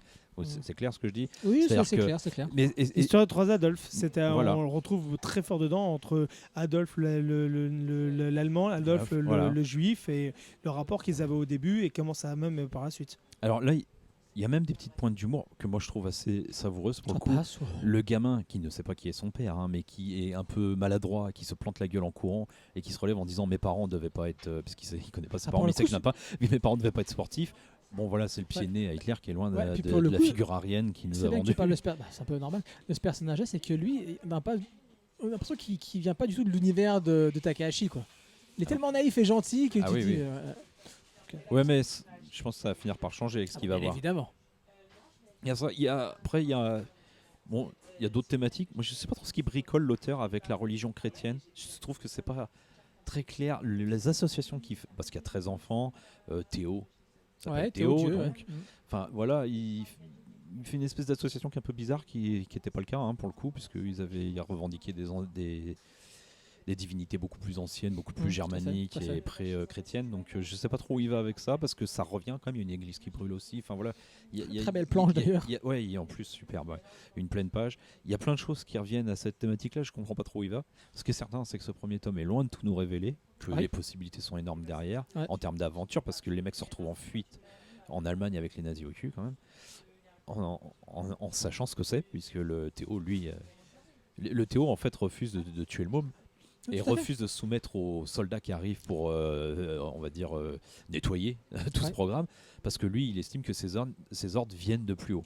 Je pense qu'au fur et à mesure, il va faire preuve de compassion avec ce gamin et s'y attacher un peu plus, parce qu'il est très froid, il est très, voilà, un très soldat, quoi, on va dire. Mais ouais, c'est loin de tout nous révéler. Grand, Mais... avec ses grands, enfin pas ses cernes, mais Ah oui. les dessous des noirs très noirs. Oh, non, il fait pas sympathique quand tu le vois de prime abord. Mais ce qui est certain, c'est qu'il y a tout pour bien nous happer et nous donner envie de lire la suite, moi je trouve. Hein. C'est vraiment, voilà, c'est très très très très très très prenant. On est d'accord. Baptiste, vas-y, dis-nous tout. Alors, comment dire, j'ai préféré Neun à Détonation, Moi aussi. de loin. Mm. Parce que justement, du Pareil. coup, pour moi, c'est plus décomplexé que Détonation et on s'approche plus comme je dis, d'un manga décomplexé. Tu as dit le mot pulp, je suis tout à fait d'accord avec Mm. ça. Le pitch de base de 13 enfants d'Hitler nés par insémination qui sont partis par là et qu'au final ça se finit en battle royale de tous ces enfants-là. De base, c'était resté dans un postulat réaliste, j'aurais trouvé ça un peu neuneux. Mais le fait que du coup... Neuneux, j'aime bien. C'est palindrome. non. Voilà. Et du coup, Ouais. le fait que le fait que ça parte complètement en intrigue décomplexée avec une japonaise, avec un katana qui se met à découper des nazis. Moi, j'ai trouvé ça absolument génial. Ça m'a accroché totalement. Surtout qu'il en fait pas trop non plus. Voilà, exactement. Ça, Et du j'aime coup, maintenant, les excès de violence, vu que c'est dans un aspect... Tous les aspects de violence comme ça, je trouve que maintenant, c'est justifié par une espèce d'aspect un peu cartoon, entre guillemets. Ouais. C'est moins gratuit, vu que c'est moins réaliste et c'est moins ancré dans le réalisme. Du coup, on est Ah ouais, moins... ouais, je suis d'accord. on est moins choqué par ça, je trouve. Non, exactement. Ah non, ça commence très sérieux. Bah, t'as les figures historiques qui Mais sont présentées, t'as pour Himmler, faire, t'as toute la panoplie, Pour tous faire les un copains. parallèle, Quoi, hein. je trouve que le parallèle avec Inglourious Basterds n'est pas complètement dénué d'intérêt, parce que je trouve que le début d'Inglourious Basterds, le premier acte, on est dans une fresque relativement historique. Qui est très bien d'ailleurs. Voilà, Début. et- Ça commence bien. Exactement, la première scène, elle est magistrale. Bon, voilà. Et, s'arrêter là, d'ailleurs. et plus le film... Oh, mais qu'est-ce qui se passe Plus le film progresse, plus on part en quelque chose pareil qui s'éloigne de la réalité historique et de tout ce qui pourrait s'approcher d'un film historique. Là, c'est totalement le cas également. Et ça m'a énormément plu, ça m'a accroché. J'ai très hâte de voir la suite. Et encore une fois, Une semaine à peu près. je trouve, je sais pas si c'est le format qui fait ça, mais je trouve que le trait de l'auteur est beaucoup plus prenant On est d'accord. dans celui-là. Et maintenant qu'on voit vraiment des vraies femmes qui le dessinent, je trouve qu'il dessine magnifiquement bien les femmes. Ouais. Je trouve la protagoniste, dont j'ai oublié le nom parce que j'ai lu le manga il y a un mois, Je sais plus non plus. je la trouve magnifique. Ouais. Et pareil pour Theo Baker, je le trouve magnifique Ouais. aussi. Les traits qu'il donne au personnage, il y a une froideur qui se dégage de ce garçon. Et il a une mâchoire carrée, il a les yeux Les qui yeux, ouais, pendent, il a le regard Mais du mort, call, le mec. le regard mort complètement. Ouais. Voilà un soldat, mais vraiment le pur soldat qu'on peut imaginer, le pur SS qu'on aurait en représentation à côté du mot SS dans le dictionnaire. Et vraiment, je trouve que c'est magnifiquement bien dessiné. Le travail des visages est encore plus intéressant que dans Et les, Détonation. et les décors aussi. Et les décors également. La Mm. planche où l'église, Brûle, Brûle. fantastique. elle est ouais. magnifique. Ouais. Et je pense Mais- que... En fait, pourquoi je disais par rapport à Détonation, je l'avais gardé pour maintenant ça, que pour moi, je trouve que son dessin ne passait pas trop en grand format. C'est parce qu'en fait, il utilise des techniques, comme vous le verrez dans le Manben d'Urasawa sur Dailymotion sur YouTube, qui est consacré à Takahashi. C'est qu'en fait, il utilise énormément de techniques et effectivement, il a des traits qui peuvent paraître brouillons, et notamment quand il travaille ses blancs à la fin. Et ce qui fait que, et il utilise aussi des photos qui après il passe sur ordinateur, qui scanne et qui retravaille. Et ce qui fait que quand il les a en gros, en grande page, ça, je vais pas dire que ça pixelise, mais tu vois un peu trop les points, et limite ce que certains pourraient appeler des défauts, ce qui n'en sont pas bien évidemment, c'est voulu, hein. Il a un style rock'n'roll, mais il les veut ses défauts. Il veut quelque chose qui soit plus spontané, de domaine de l'émotion, il veut pas que ce soit trop carré dans son dessin. Et malheureusement, je trouve que dans un format grand, ça peut passer pour des défauts de dessin, tu vois. Là où dans Neun, ou dans tout le reste, dans tout ce qu'on a eu, qui est au final un format manga classique, ça passe extrêmement bien, moi je trouve, hein. Voilà. Et Surtout que dans Noël, je trouve que il est fait plutôt pour être pour un petit format. Parce que ça, en grand format, je ne sais pas si ça aurait été vraiment passé par rapport à l'histoire, à la construction et au type de série. En grand format, je ne sais pas. Mais par rapport à Détonation, ou même si je suis d'accord avec ce que tu veux dire, mais là-dedans, on a ce côté un peu contemplatif, ce qu'on se pose. Là-dedans, c'est juste des images qui sont fortes, qui sont magnifiques, comme effectivement l'église. Mais c'est un moment fort, c'est une suite. C'est pas le moment où tu peux te poser et où tu n'as pas une rythmique où tu te poses. C'est vraiment une action assez régulière, on s'arrête très peu dedans, et donc c'est pour ça que sur le coup, par rapport au format, pour moi il est fait pour être un petit format comme ça, même si cette collection, c'est pas une collection qu'on peut mettre pour les petits, on est d'accord. C'est pour ça que c'est un peu compliqué ici entre deux dans sa façon d'être. Ok, Baptiste. je trouve également que son côté très crayonné, à la limite, des fois des planches, j'ai l'impression que c'était limite de l'aquarelle. Je trouve que ça rend particulièrement bien dans un récit historique, parce Oui, qu'on a bien vraiment sûr. une authenticité qui se dégage du trait. Et vraiment, ça colle parfaitement avec l'intrigue et l'univers qu'il essaye de mettre Dans en Baku place. Reto, ça marche très bien aussi. Sur les motards, les Bozozuke, ça marche très bien aussi. D'accord. Il veut dire qui ? Vas-y, Nico. Les noirs, sa manière qu'il maîtrise les noirs, les mises en plat, c'est incroyable. Ce noir-gris, dans Baku Reto, il est encore pire parce que tout se passe généralement de nuit. C'est beaucoup de choses qui se passent. Là-dedans, il met des aplats noirs très forts pour appuyer. Et plus que dans Détonation. Dans Détonation, on a quand même beaucoup de zones salles blanches. Là-dessus, dans Éclair, on a vraiment ce côté noir appuyé, aussi bien des personnages en soi que du décor. Et même si les murs pourraient être blancs, avec les aplats noirs qu'il nous faut, on n'a pas du tout l'impression que le mur est blanc. Tu as l'impression que le mur est noir. Tu as l'impression que tout est gris, tout est noir. Ce qu'on avait dans la jaquette de Détonation, avec ce côté usine, voilà, c'est ça. C'est le côté usine où on a l'impression que tout est gris et compagnie. On a comme une certaine clarté. Que là-dedans, on a l'impression que, comme on est en extérieur, tu as l'impression que tu vas avoir de la clarté, mais en fait, tu as l'impression que tout est gris et tout est noir. Pourtant, tu n'as pas d'usine, tu n'as pas de truc. Voilà, c'est ça. Et c'est pour ça que là-dessus, c'est pour ça que je trouve que c'est beaucoup plus fort. Merci. Ok, eh bien, écoutez, donc c'était Noin de Tutu Takahashi. Vous pouvez trouver ça chez Pika, il y a un tome pour l'instant. Le tome 2 sort le 20 novembre. Et c'est ainsi que le rideau du Harukia Full Manga Café se referme, en espérant vous retrouver la semaine prochaine sur Instagram, l'IGTV, avec nos petites vidéos Instant Pilule et Totally Crazy. Ils ne sont pas encore sur YouTube. Vous pouvez trouver le podcast sur YouTube, mais les vidéos ne sont pas encore sur YouTube parce qu'en fait le format des vidéos sont à la verticale pour justement que ça aille sur l'IGTV. Et c'est vrai qu'on met plus en avant l'Instagram parce qu'il est mieux tenu que le reste des autres des réseaux sociaux. Et par notre ami Kino, on peut le dire, il fait du très très bon boulot. Merci Kino. Et donc c'est pour ça qu'on met en avant. Donc en gros, si vous voulez suivre le podcast, vous pouvez nous suivre sur Facebook. Mais c'est vrai que au niveau des posts et au niveau des vidéos, suivez-nous aussi ou surtout sur Instagram. Dans la bio d'Insta, il y a un lien vers le Linktree qui renvoie vers tous les endroits où vous pouvez nous trouver. Voilà. Donc si vous aimez le podcast, n'oubliez pas de continuer à nous écouter, à vous abonner, mettre des petites étoiles sur Apple Podcast ou ça nous fait plaisir. Bah ouais, puis ça fait remonter dans le classement. Podcast Addict, Spotify, nous sommes sur Magellan aussi et sur YouTube, je l'ai dit. On est tout seul sur Magellan. Tu m'étonnes. Il y en a plein qui cartonnent. Vous connaissez Magellan? C'est l'application française de podcast. Et n'hésitez pas aussi à nous faire part de vos critiques et recommandations sur le Facebook d'Harukia, le Instagram comme on l'a dit, et pas mal de personnes qui... Non, mais venez nous dire des trucs sympas plutôt. Ouais, non, mais c'est des trucs à critiquer, on est là. Non. On progresse. Dire des trucs sympas. C'est le japonais. harukiacafé@gmail.com aussi sur le mail. Et remerciements au Kensington Café, 12 rue de la Faïencerie à Nancy, où vous pouvez déguster des magnifiques cafés comme on l'a fait. Des cookies. Ou du thé aussi. Une ambiance très chaleureuse. À tout manga 8 cours des Arts à Nancy, le manga shop qui fleure bon la passion et le bon son. Juste à côté, vous avez la parenthèse et on vous rappelle que le 16 novembre, samedi, à partir de 14h30, il y a une dédicace de Eldo Yoshimizu, l'auteur du Lézard Noir. J'arrive plus à me rappeler du titre de son manga qu'on a chroniqué malheureusement, Otamwa, mais vous retrouverez son nom facilement. Et on remercie aussi Ocho Productions pour la mise à disposition technique, spécialisée en reportage, documentaire, teaser, trailer, film d'entreprise, www.ochoprod.com, et on vous dit au mois prochain. Salut. À tout bientôt. Ciao. Salut.